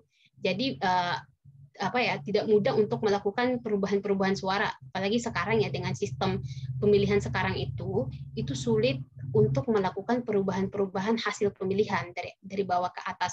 Itulah mengapa di 2020 ketika kasus-kasus sengketa masuk ke dalam Mahkamah Konstitusi, kebanyakan pemungutan suara ulang itu bukan karena masalah perubahan suara, tapi masalah-masalah yang lain terkait masalah pencalonan atau masalah data pemilih. Tapi untuk terkait rekapitulasi itu, alhamdulillah KPU sudah mulai membaik sistem itu. Jadi sudah mulai transparan kepada masyarakat. Begitu, Bu. Jadi kalau bisa saya simpulkan, kalau misalnya saya dari partai ingin sosialisasi pasangan calon, berarti langsung mendekati kepala sukunya ya, tidak ada sosialisasi seperti debat calon atau apa, karena mungkin masyarakatnya tadi belum punya pemahaman ya terkait dengan demokrasi, atau tadi belum bisa baca tulis dan sebagainya, untuk yang di wilayah yang noken tadi ya, Mbak Husnul ya. Iya, kalau maksudnya kalau paslon kayak debat calon ya. Jadi kalau di KPU itu kan memang ada tahapan kampanye ya, Bu ya. Tahapan kampanye itu memang diberikan kesempatan kepada pasangan calon untuk melakukan kampanye. Kalau kepala daerah memang dikasih waktu 30 hari. Di situ mereka silahkan melakukan kampanye, mencari massa silahkan, tapi sesuai dengan rambu-rambu atau aturan yang sudah ditetapkan oleh KPU. sepanjang misalkan tidak menggunakan politik uang dan sebagainya ya tidak apa-apa. Kalau misalkan memang terbukti menggunakan menggunakan uang ya Bu ya, dan ada laporannya. Jadi begini, kalau misalkan paslon menggunakan uang tapi tidak ada laporan maka tidak ditindaklanjuti. Tapi kalau memang ada laporan maka KPU akan menindaklanjuti, dan KPU itu tidak sembarang menindaklanjuti kasus misalkan politik uang. Karena KPU itu prinsipnya dia menyelenggarakan dan dia mengeksekusi sesuatu pelanggaran itu kecuali ada rekomendasi dari Bawaslu.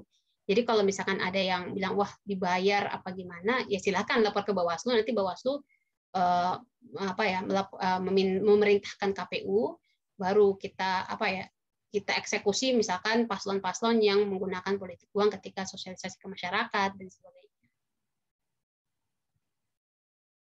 Oke, terima Gitu, kasih. Bu. Sukses.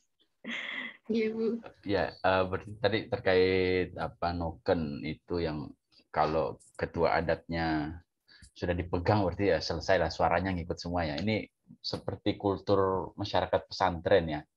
Kalau kiainya sudah, santrinya nggak usah. Pokoknya takzim semua. Kiainya dapat, terus ikut semua gitu ya, kultur. Ya itu mungkin memang local wisdom dari masyarakat kita ya. Makanya kemudian kalau calon-calon itu sowannya ke kiai atau ke tokoh-tokoh masyarakat, petinggi-petinggi adat dan lain seterusnya. Ini ada pertanyaan di kolom chat dari Ismail Moni tadi terkait pemimpin yang asli Papua, apakah dalam konstitusi, dalam undang-undang maksudnya, mengiyakan bahwa calon pemimpin baik gubernur, bupati dan lain seterusnya itu masyarakat asli Papua. Jadi maksudnya apakah memang ada undang-undang yang mengatur bahwa pemimpin di sana, gubernur, bupati dan seterusnya itu adalah dari masyarakat Papua, atau itu sebenarnya adalah konsensus masyarakat atau seperti apa? Dan bagaimana sistem demokrasi melihat ini? Ya. Untuk persyaratan tadi masyarakat orang asli Papua, teman-teman, itu hanya di gubernur. Pertama saya tekankan itu di gubernur.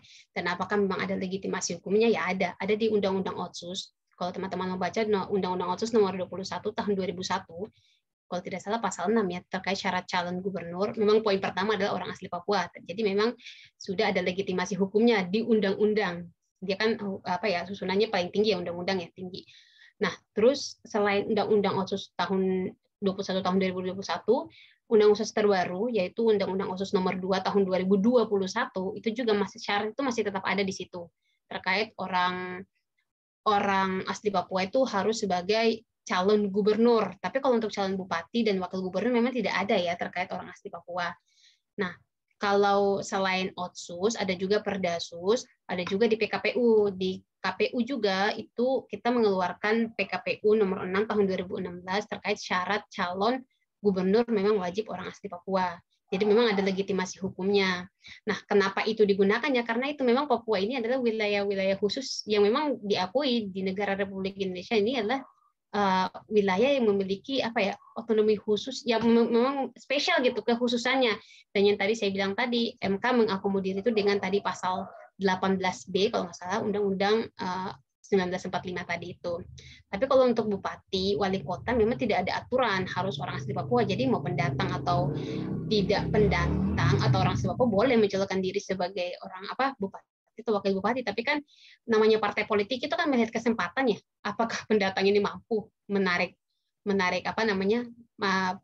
masyarakat gitu untuk memilihnya. Pasti mereka lebih memilih orang asli Papua sih. Jadi memang ada legitimasi hukumnya. Ya, ini masih melanjutkan dari pertanyaan sebelumnya dari Ismail Moni. Seperti yang kita diwajibkan pemimpin dari masyarakat Papua, bahkan menurut Ismail Moni bukan hanya pemimpin, tapi bagaimana terkait penerimaan tes CPNS, polisi, tentara, diprioritaskan masyarakat asli Papua. Kemudian bagaimana bentuk perhatian pemerintah bagi masyarakat asli Papua agar masyarakat asli Papua bisa memimpin daerahnya sendiri, agar masyarakat asli Papua tidak terasing di daerahnya. Mungkin seperti itu maksud faktanya terkait tes CPNS misalnya tentara polisi itu apakah memang ada prioritas bagi masyarakat asli Papua dan bagaimana upaya pemerintah untuk menjadikan masyarakat Papua tidak terasing di daerahnya. Iya, benar.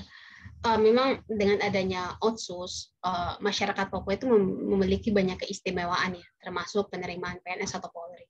Kalau teman-teman ikut tes CPNS, kayak saya juga kemarin 2019, ada jalur selain jalur umum, ada juga jalur khusus masyarakat Papua. Masyarakat Papua memang mempunyai jalur khusus biar mereka bisa memimpin daerahnya sendiri gitu, dan sudah banyak hak-hak mereka yang diberikan di sini. Nah, terus kemudian cara seperti ini apakah sudah dapat menjawab tujuan masyarakat asli Papua di atas? Gimana ya, teman-teman? Jadi di Papua ini kan banyak suku juga ya. Sebenarnya agak sensitif, jadi saya tidak terlalu dalam juga ya bahas ini. Sebenarnya masyarakat Papua itu memang banyak suku. Ada suku yang tadi saya bilang 5 suku itu. Cuman kebanyakan terlihat itu adalah biasanya suku di daerah pesisir. Di daerah pesisir yang banyak mendapatkan hak-hak itu. Jadi yang banyak bersuara tentang merasa tidak mendapatkan hak-hak istimewa itu biasanya masyarakat di wilayah pegunungan yang merasa bahwa mereka masih belum mendapatkan hak-hak itu. Mereka masih merasa kalau negara ini masih belum memprioritaskan orang-orang asli Papua. Padahal sebenarnya banyak juga orang-orang Papua yang sudah menempati posisi-posisi penting di wilayah Papua. Tapi yaitu terkadang masih ada sentimen antar suku malah di sini. Jadi ya gimana ya? Ya begitu. Saya agak nggak bisa terlalu dalam kalau ini terkait masyarakat Papua. Apakah sudah terjamin kesejahteraannya? Ya tergantung ya, dilihat di mana. Kalau kita lihat di wilayah pegunungan, ya masyarakatnya masih begitu-begitu saja. Sekolah ya tidak, mohon maaf, pakai sendal juga tidak gitu. Jadi mungkin bagi sebagian orang itu sudah sejahtera, tapi sebagian lain juga tidak. Ya, tapi terkait itu Mbak Husnul sendiri kan pendatang ya, karena Mbak Husnul bukan asli Papua ini, for your information, dari Tual ya, dari Tual. Iya, Tual. Dari Tual yang kemudian ternyata mendapat rezeki untuk berkarir sebagai ASN di Papua. Gimana penerimaan masyarakat Papua, masyarakat asli Papua terhadap pendatang atau terhadap pengalaman pribadi Mbak Husnul sendiri gimana? Pengalaman pribadi, memang saya punya pengalaman pribadi yang agak sedih juga ya ketika pertama kali diterima. Jadi ketika pertama kali diterima, jadi waktu itu KPU itu untuk penempatan Papua itu ada sebanyak 150 orang. Untuk satu provinsi Papua. Dari 150 orang, itu 100 pendatang, 50 orang itu orang Papua. 120 pendatang, sekitar 30 orang Papua.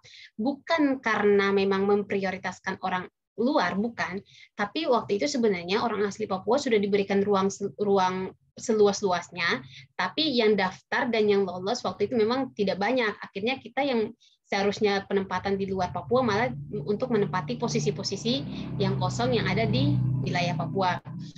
Nah, pengalaman saya sebagai seorang pendatang ketika diterima sebagai ASN, jadi waktu itu kita ada sebelum masuk sebagai sebelum didiklat, kita itu ada pertemuan dulu, pengenalan. Jadi waktu itu saya sempat isi daftar hadir, yang bagian penerima itu adalah orang asli Papua. Itu kita ada beberapa pendatang di situ yang isi daftar hadir, terus dibilang kayak gini, pakai bahasa Papua ya teman-teman. Kamu datang di sini buat apa ya? Kamu datang di sini mengambil kita orang Papua punya uang saja. Kamu tidak bisakah bekerja di sana gitu? Banyak kalian tidak bisakah kerja di tempat kalian aja gitu? Ngapain ke sini? Kita orang Papua juga pengen kerja di sini, istilahnya mendapatkan hasil di Papua. Kalian ngapain pendatang di sini gitu? Itu sebenarnya kesan pertama saya agak sebatin saya juga nggak tahu kalau saya harus ditempatkan di Papua, karena kan memang SK-nya dari pusat langsung. Kalau boleh milih ya mungkin kita sebenarnya pengen milih di daerah masing-masing, tapi kalau karena sudah ditugaskan ya sudah, mau gimana lagi. Tapi ya kita terima saja kayak gitu, ya sudahlah, nggak apa-apa, diterima aja, nggak usah ambil pusing juga gitu. Terus waktu 2019, nah itu lebih parah lagi tuh 2019, karena memang kasus SARA ya. itu kita sempat diusir juga ya, waktu itu di kantor sempat diusir pendatang, disuruh pulang kalian, pulang gitu. Ngapain datang di sini gitu, hanya ambil uang sini, kalau udah dapat uang, bahasanya ya, kalau sudah dapat uang nanti pulang, ini nggak bangun di sini gitu. Kita sempat juga waktu 2019 itu mengungsi ya, kita sampai mengungsi, kita keluar dari Papua itu sulit sekali waktu 2019 itu, sulit sekali, harus pengawalan polisi, kita baru bisa keluar dari Jayapura waktu yang pembakaran besar-besaran. Itu saya dan teman-teman itu mengungsi ke Jogja, kita lari ke Jogja, ketemu pesawat itu, waktu itu pesawat tiket yang biasanya 3 juta itu hampir 10 juta satu orang. Yang penting waktu itu gimana caranya kita bisa keluar, karena waktu itu udah ada agak intens konflik antara pendatang dan orang asli. Jadi kita memilih untuk keluar. Memang agak ya punya kesan buruk ada juga, tapi baik lebih banyak sih. Ya silakan. Boleh izin bertanya. Jadi menurut berita-berita yang saya baca itu dari tahun 2019 sampai 2020 itu selalu terjadi kematian petugas kelompok penyelenggaraan pemungutan suara di Papua. Selalu berulang. Lalu menurut Kakak bagaimana sih kebijakan dalam tim Kakak untuk menghindari terjadinya pembunuhan dan tindakan anarkis rakyat Papua dalam penyelenggaraan pemilu selanjutnya atau di tahun ini? Begitu sih. Terima kasih. Oh iya, terkait kasus kematian penyelenggara tingkat bawah 2019 itu kan sebenarnya heboh ya. Sebenarnya bukan hanya Papua, tapi di seluruh Indonesia itu karena beban kerja yang berat. Karena waktu itu kita harus mengurusi 5 surat suara. 5 surat suara dan harus selesai dalam 1 hari, sementara itu pekerjaan yang sangat berat. Sejujurnya itu pekerjaan yang sangat berat karena kita kurang makan, kurang tidur, kurang istirahat. Akhirnya banyak yang tumbang itu karena banyak yang meninggal itu karena masalah kesehatan, dan itu menjadi evaluasi penting bagi penyelenggara juga, dan juga Komisi 2 DPR karena kan pemilihan serentak itu atas putusan Komisi 2 DPR, undang-undang gitu yang memerintahkan untuk serentak. Nah ini kan memang lagi didesain gimana 2024 agar mengurangi penyelenggara yang capek, salah satunya dengan penggunaan aplikasi-aplikasi yang memudahkan proses nanti ketika di lapangan. Nah terkait dengan penyelenggara yang dibunuh, sebenarnya kalau selama saya di sini 2019 sampai 2020 saya jarang yang mendengar penyelenggara dibunuh, kecuali yang saya bilang tadi teman saya itu mungkin memang kena ancaman memang banyak yang mendapatkan ancaman akan dibunuh, memang banyak karena memang itu kebanyakan itu adalah bagian tingkat bawah, yaitu karena memang masyarakat yang tidak menerima hasil putusan gitu. Nah ketika ada ancaman itu, di sini kita punya pihak keamanan. Pihak keamanan saya bilang tadi, ketika pemilihan di tanah Papua itu tidak hanya melibatkan penyelenggara dan juga pemerintah, tapi di sini keamanan sangat penting untuk pemilihan yang ada di Papua. Jadi ketika ada ancaman silakan polisi, dan biasa ada pengawalan. Kalau misalkan untuk komisioner atau penyelenggara tingkat kabupaten provinsi. Berbeda dengan di wilayah lainnya teman-teman. Untuk Papua itu komisioner itu wajib punya ajudan. Wajib dari kabupaten sampai provinsi tuh setiap kemana-mana harus ada ajudan karena memang ancaman keamanan itu sendiri. Jadi kebijakan yang diambil oleh KPU adalah dengan meningkatkan keamanan tadi, pihak-pihak keamanan untuk menjamin keselamatan penyelenggara. Nah kalau yang teman saya tadi itu ya tadi saya jelaskan bahwa memang dia melalui jalur yang tidak seharusnya dia lalui gitu. Karena kalau teman-teman ke Papua, tapi kalau untuk wilayah sini aman ya. Kalau wilayah-wilayah gunung harus tahu peta-peta wilayah di sana, di mana wilayah yang harus kalian bisa datangi dan mana yang tidak boleh didatangi. Kalau misalkan tidak boleh didatangi, ya sudah jangan memaksakan diri untuk ke sana gitu. Kalau saya alhamdulillah ke wilayah-wilayah yang memang aman gitu. Dan kalau misalkan memang teman-teman mau ke wilayah yang agak ekstrim, maksudnya agak berbahaya, sebaiknya tidak sendiri, harus sama orang Papua, harus orang sama Papua asli, dan bukan hanya sembarang orang Papua asli, tapi harus memang orang Papua wilayah gunung dan dia paham tentang karakter masyarakat di sana, karena orang di gunung itu kan tidak bisa bahasa Indonesia ya teman-teman, mereka pakai bahasa daerah, jadi kita juga tidak bisa berkomunikasi di sana. Kebanyakan agak susah mereka memahami bahasa kita, dan ketika mereka mau ngobrol ke kita pun juga agak susah. Jadi untuk yang dilakukan KPU untuk menjamin keamanan yaitu dengan meningkatkan pihak-pihak keamanan, kerjasama dengan pihak keamanan. Buktinya sekarang untuk menjamin keamanan ya Polri menurunkan 1.000 pasukan, 1.000, bukan hanya 100-200 tapi 1.000 pasukan untuk mengamankan Yalimo. Itu sih, Diska. Baik, terima kasih Kak. Sama-sama. Ya silakan, masih ada. Itu di kolom chat saya share presensi, silakan diisi untuk daftar hadir dan untuk memperoleh sertifikat ya. Ya, masih ada nggak? Sambil nunggu saya nanya di Papua, di pedalaman Papua ada corona nggak, Mbak Usnul? Atau di sana nggak ada corona itu? Gimana? Corona ini sebenarnya ada juga ya Pak ya, pedalaman Papua. Tapi ya masyarakat itu sebenarnya tidak menerima corona di sana. Maksudnya tidak percaya akan corona itu, mereka tidak percaya. Jadi kalau kita ke pedalaman nggak ada yang pakai masker. Jadi ya udah gitu-gitu aja gitu. Malah kalau mau apa ya, dulu kan pembatasan wilayah tuh malah ditolak gitu. Nggak ada itu corona itu, tidak ada gitu. Jadi mereka tidak percaya. Kalau sakit ya bukan corona, ya biasa aja, mereka bilang biasa aja. Kalau corona tuh biasanya lebih banyak ke wilayah-wilayah bagian bawah, pesisir sini sih. Kalau di atas tidak percaya corona. Tapi memang tidak ada kasus positif yang ditemukan di sana ya, atau gimana? Jarang sih Pak, jarang sekali kasus positif di sana. Bahkan ada kabupaten yang memang tidak ada kasus positif sama sekali.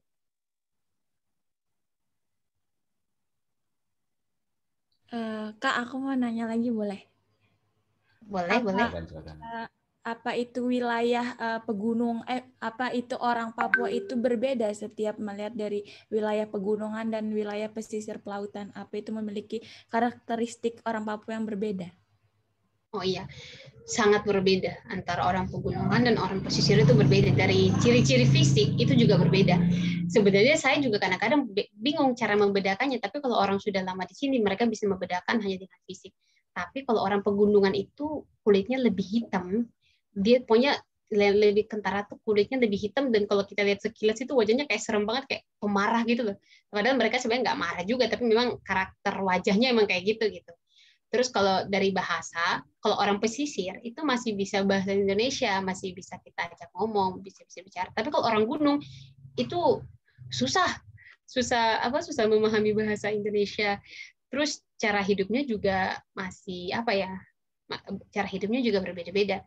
Ada orang-orang gunung yang datang ke wilayah pesisir tinggal di sini, mereka tinggal itu masih berpindah-pindah. Jadi mereka nggak tinggal tetap, mereka tuh ada di wilayah pesisir, tapi tinggal di bagian hutan-hutan tuh berpindah-pindah gitu. Pindah dari satu tempat ke tempat lain, kayak mereka di gunung sana. Di gunung kan mereka masih berpindah-pindah gitu.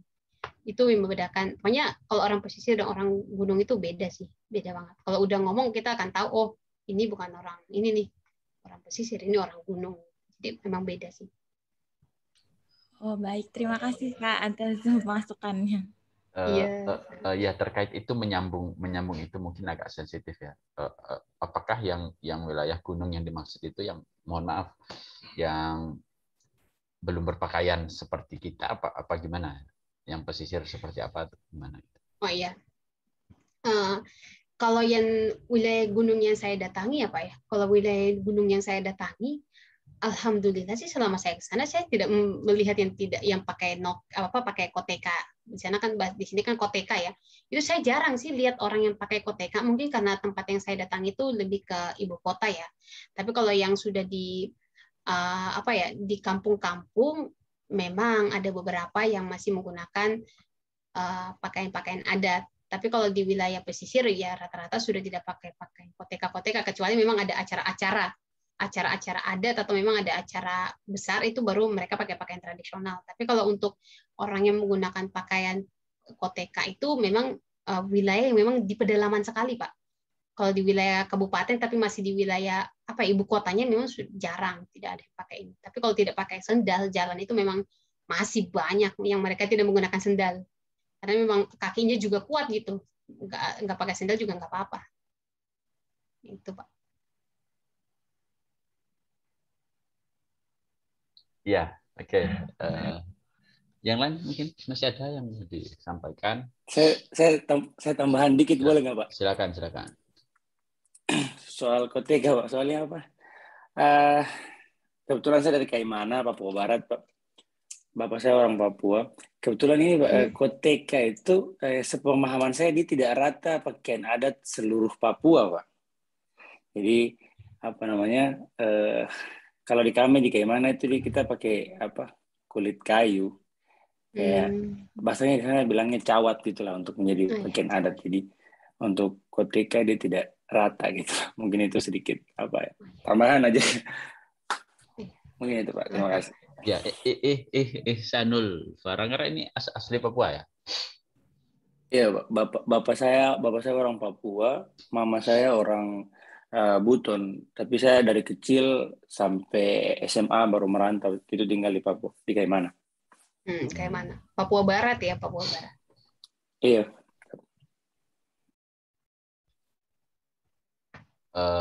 Berarti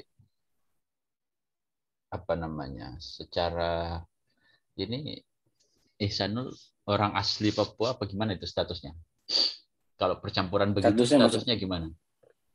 Statusnya masih masuk orang asli Papua karena bapak orang asli Papua, Pak. Oh, ngikuti bapak ya. Biasa kalau masih ada marganya ya masih dianggap Papua. Iya. Masih pakai marga ya. Masih pakai marga. Ya, berarti bisa calon gubernur. Kalau calon gubernur dia nggak bisa kayaknya karena dia masih sudah ada campurannya. Jadi harus kalau gubernur pure. Tapi kalau mau calon bupati nggak apa-apa bisa. Oh, berarti bisa calon bupati ini nanti Sanul ini.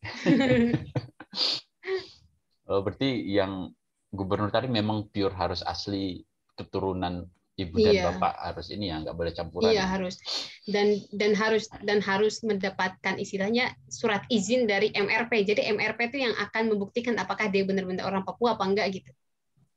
Iya betul. Itu kan itu bisa di tracking itu kan Kak. Kalau sepemahaman saya itu dia bisa di tracking dari wilayah-wilayah ketuanan, wilayah-wilayah adat dan lain-lain. Iya, nah trackingnya MRP lewat situ. Iya betul. MRP. Ya, menarik. Silakan yang lain. Mungkin ada yang mau ditambahkan atau ada pertanyaan.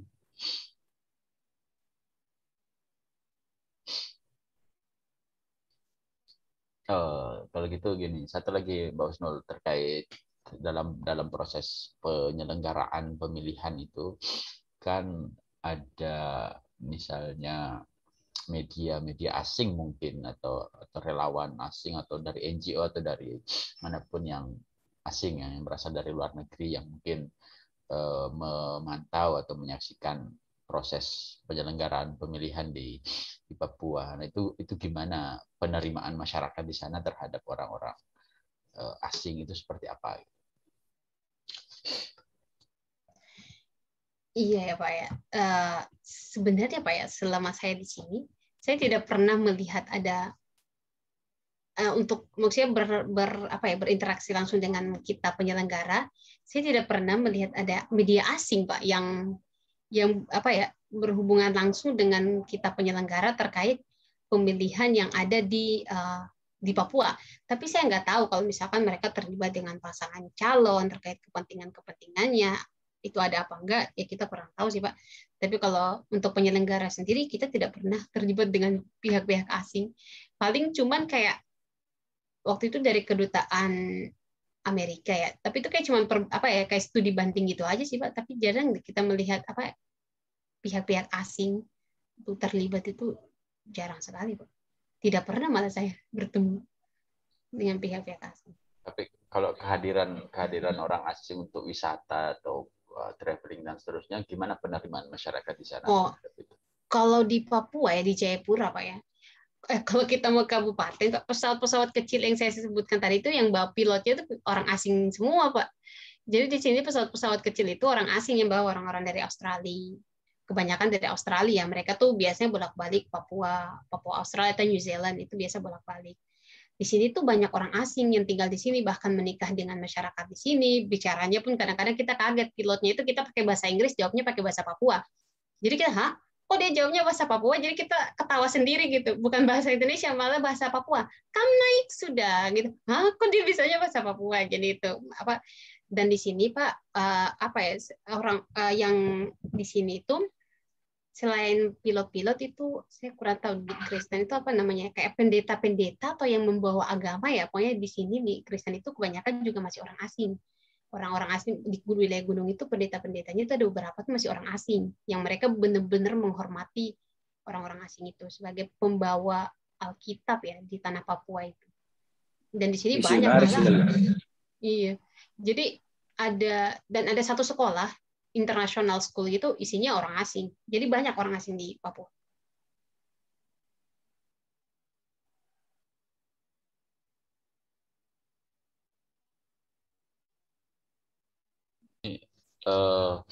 Berarti apa cenderung lebih bisa diterima ya? Iya, Pak. Bahkan mungkin orang asing bisa lebih diterima dibanding orang Indonesia yang pendatang gitu.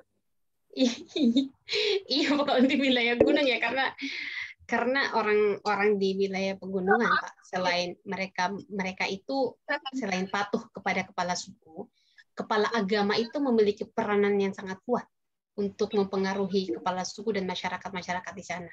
Jadi biasanya kita KPU kalau pendekatan kepada masyarakat, kalau kita nggak bisa menggunakan kepala suku, kita biasa pendekatannya kepada kepala agama, pendeta, karena memang mereka punya pengaruh yang kuat di sana dan masyarakat di sana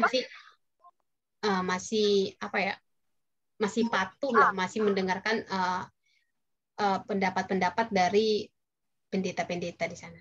Dan memang kalau kita bilang karena kebanyakan pilot ya Pak ya, kebanyakan pilot di sini adalah orang asing, biasanya mereka itu juga sering ngasih bantuan ke wilayah-wilayah gunung. Jadi orang lebih kayak ya respect gitu di sana untuk orang-orang asing. Wah, ini menarik ya. Berarti ada lebih respect ke orang asing dibanding orang Indonesia yang pendatang, justru ya. Menarik kultur masyarakat di sana gitu. Ini ada pertanyaan nih dari Torik Ahmad. Apakah di Papua pernah terjadi konflik antar daerah atau mungkin antar suku, antara orang-orang pesisir dengan orang-orang gunung? Karena disebabkan oleh kecemburuan orang-orang gunung tadi pada orang-orang pesisir yang mungkin secara ekonomi atau secara kehidupan jauh lebih baik secara infrastruktur dan lainnya. Jadi memang ya antara orang gunung dan orang pesisir juga sering, tapi bukan konflik yang langsung kayak perang-perang suku di wilayah sini, enggak sih Pak.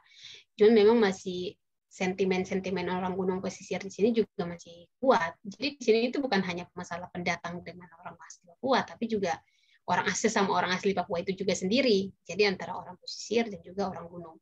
Kalau konflik, saya tidak pernah merasakan itu, cuman yang tahun 2019 yang memang kasus yang di Surabaya akhirnya menyebar ke sini, ke Papua. Waktu itu kan memang konfliknya antara orang asli Papua dengan pendatang. Tapi akhirnya melebar lagi. Jadi waktu itu sempat juga tensi politiknya tuh, jadi mereka sebutnya orang asli Papua lawan masyarakat Nusantara. Jadi kita ini disebut masyarakat Nusantara di sini. Masyarakat Nusantara waktu itu mereka juga memasukkan orang pesisir Papua, karena menurut mereka orang pesisir Papua itu sebenarnya asal-usulnya adalah pendatang dari wilayah lain, bukan wilayah gunung. Karena menurut mereka orang asli itu sebenarnya orang yang wilayah gunung sana, pegunungan tengah sana. Jadi orang-orang pesisir ini sebenarnya bukan orang asli Papua, orang pendatang yang datangnya mungkin dari wilayah Sorong, Manokwari, yang datang ke wilayah Papua sini gitu. Jadi memang juga mereka sama orang asli Papua juga punya intens konflik gitu, tapi nggak sampai yang perang suku antar ini, enggak sih. Kebanyakan perang suku itu di wilayah gunung yang memang antar suku di dalam wilayah gunung aja sih. Gitu Pak.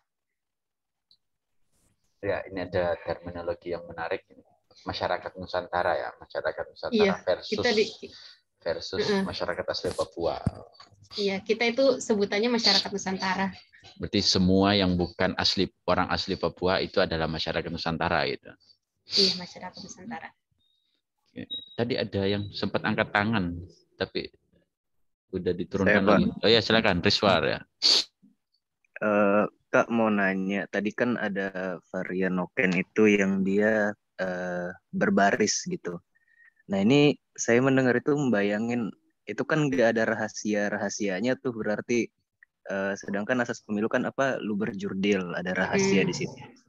Nah itu saya bayanginnya apa di barisan itu dia nggak ada tarik-tarikan gitu, apa mungkin bapak sama anak beda pilihan tarik-tarikan gitu.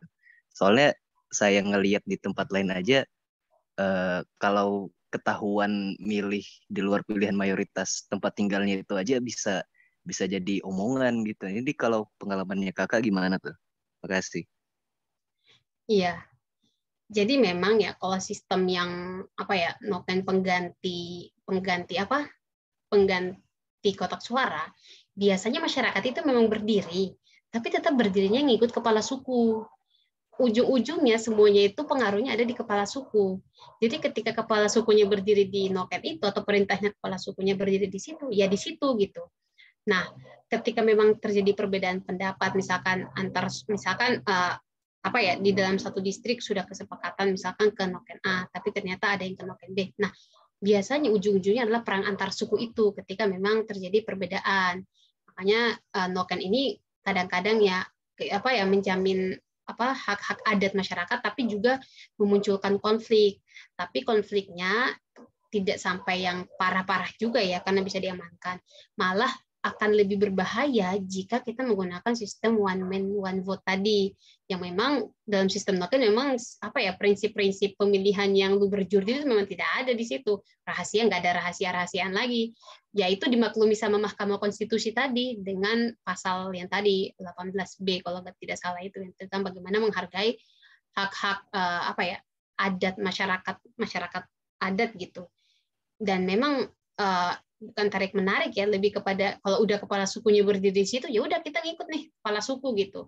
Kalau ada yang berbeda ya biasanya ujung-ujungnya ya perang suku, ada konflik di situ juga gitu. Itu untuk Rizwar gitu.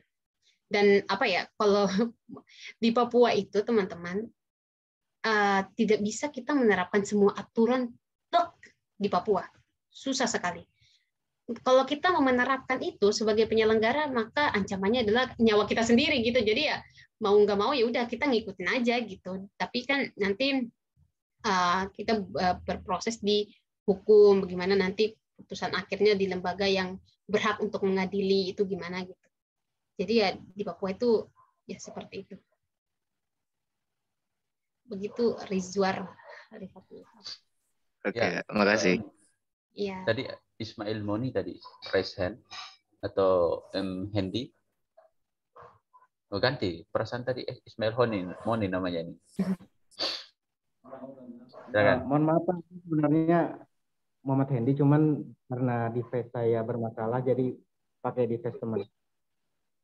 Jadi dipersilakan nggak Pak? Saya mau nanya. Silakan. Oke, baik. Terima kasih Pak.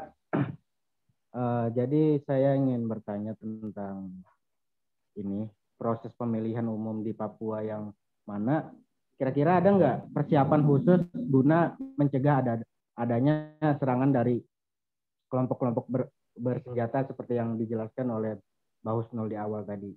Soalnya yang ada di bayangan saya pada saat Mbak menjelaskan bahwa di beberapa wilayah tertentu itu ada zona merah kayak mencekam aja gitu. Takutnya kira-kira ada nggak persiapan khusus kayak misalkan menyiapkan beberapa peleton TNI kah atau gimana kah gitu.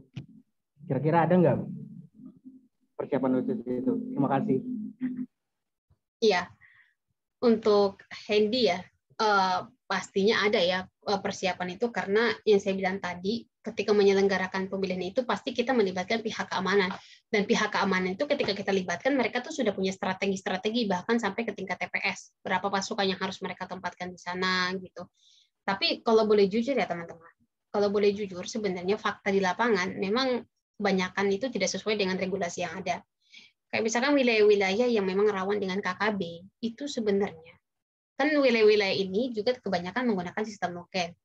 Jadi kita itu tidak penyelenggara tingkat atas itu bahkan tidak sampai ke wilayah-wilayah tersebut, dan kepolisian pun terkadang juga sampai ke kampung-kampung itu. Yang penting kita sudah punya penyelenggara yang ada di kampung itu yang melaksanakan gitu loh. Jadi nanti dia yang bertanggung jawab, dan penyelenggara itu adalah memang masyarakat asli sana. Dan kalau sesama masyarakat asli sana, KKB juga tidak terlalu mengganggu gitu loh proses yang ada di sana. Makanya beberapa kali pemilihan ini aman-aman saja karena kan kita penyelenggaranya memang dari masyarakat di situ, dan kita yang dari luar, misalnya dari pendatang atau dari KPU provinsi atau KPU kabupaten tidak sampai kepada titik itu, titik kampung terjauh misalkan. Itu kita tidak sampai di situ, tapi kita punya penyelenggara yang ada di situ, yang berasal dari situ, yang dia bisa istilahnya mengakomodir lah kegiatan pemilihan yang ada di situ, yaitu pemilihan noken itu sendiri. Gitu.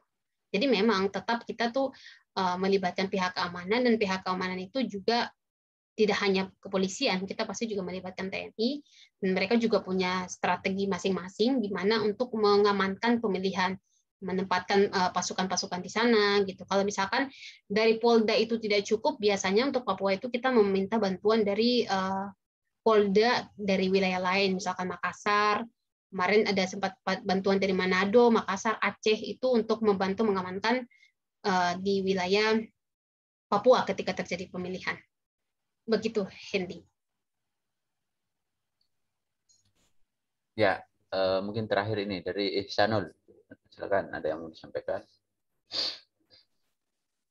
Iya, Kak. Makasih, Pak. Saya mau tanya gini, Kak. Ini kan temanya kan demokrasi, pemilu, dan partisipasi pengalaman di Papua. Nah, dari beberapa literatur yang saya baca, contoh salah satunya itu nasionalisme ganda orang Papua, terus Papua Roadmap yang ditulis oleh LIPI. Nah, itu kan yang di situ dijelaskan secara garis besar masalah yang terjadi di Papua hari ini adalah yang hari ini sampai hari ini kenapa selalu ada teriakan-teriakan untuk mau merdeka, memisahkan diri dan lain-lain. Itu kan awalnya tarikannya dari sejarah, dari tahun 1969, di mana mereka menuntut bahwa PPRA, penuntut pendapat rakyat tahun 1969 itu dia tidak adil karena dalam perjanjian New York itu diatur bahwa seharusnya digunakan itu one man one vote, sementara pada pemerintah Indonesia pada saat itu menggunakan sistem perwakilan dari 800.000, kurang lebih 800.000 orang yang waktu itu memilih tahun 1969 adalah sekitar 1.024 atau 1.025 orang.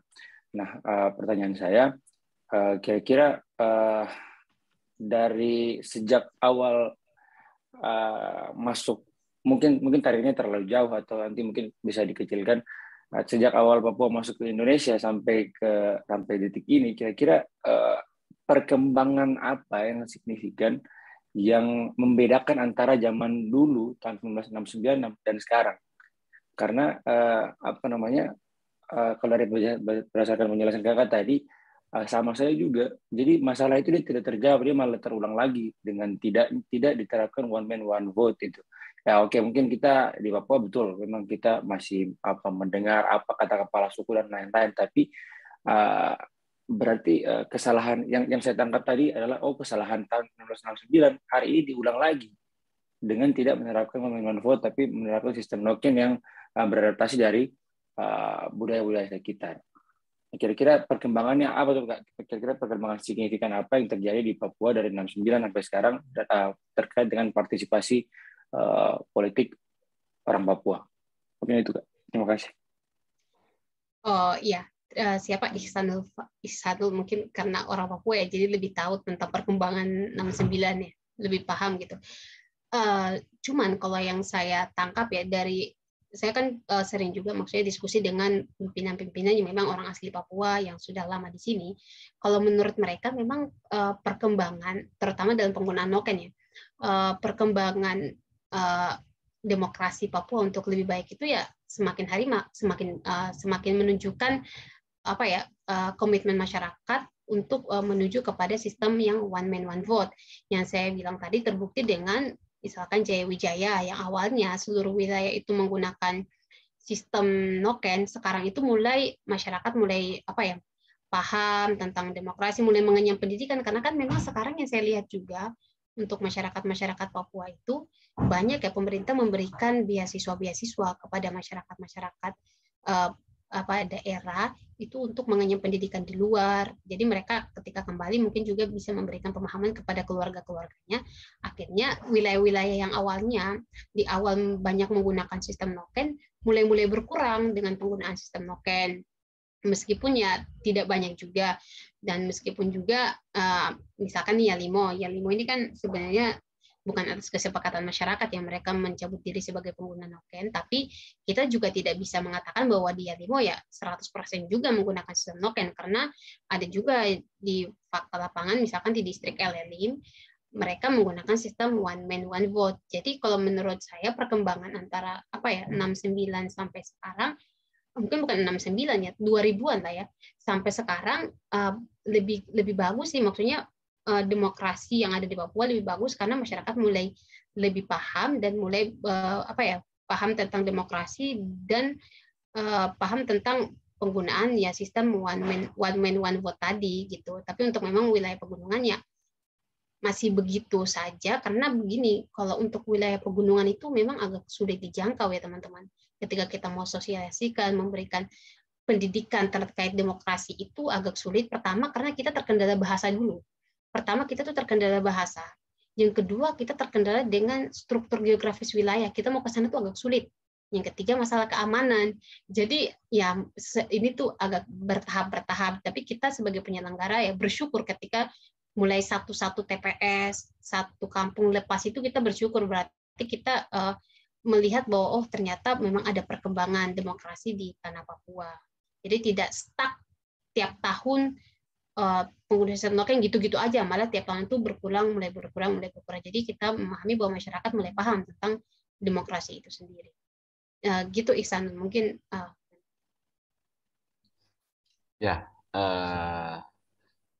diskusi kita sangat menarik dan banyak informasi penting yang kita peroleh ya dari sharing Mbak Husnul ini. Sayangnya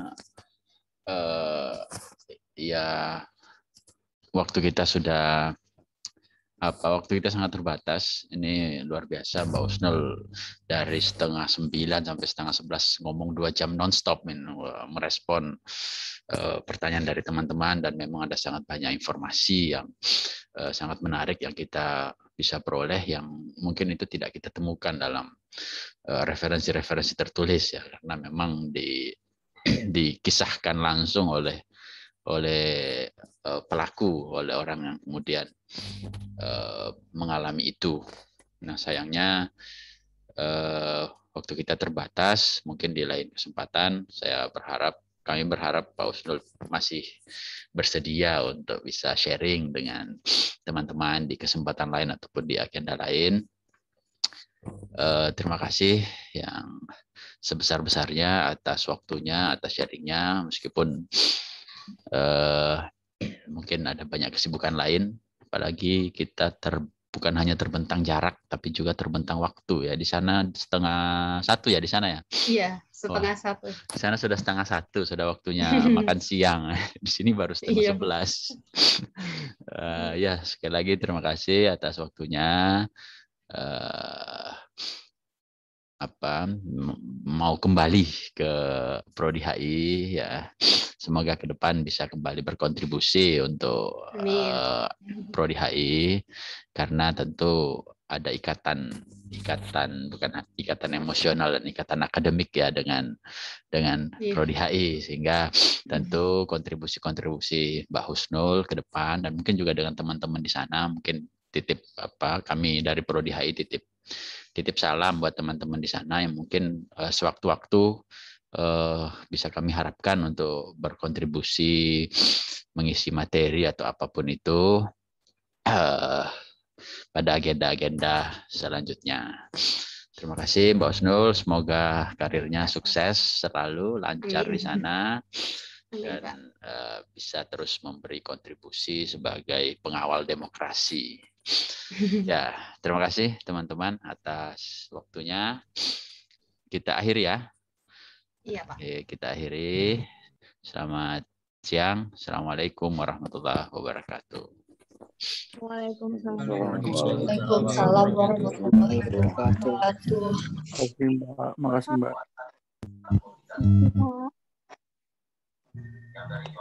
Pak. Terima kasih, Nul ya.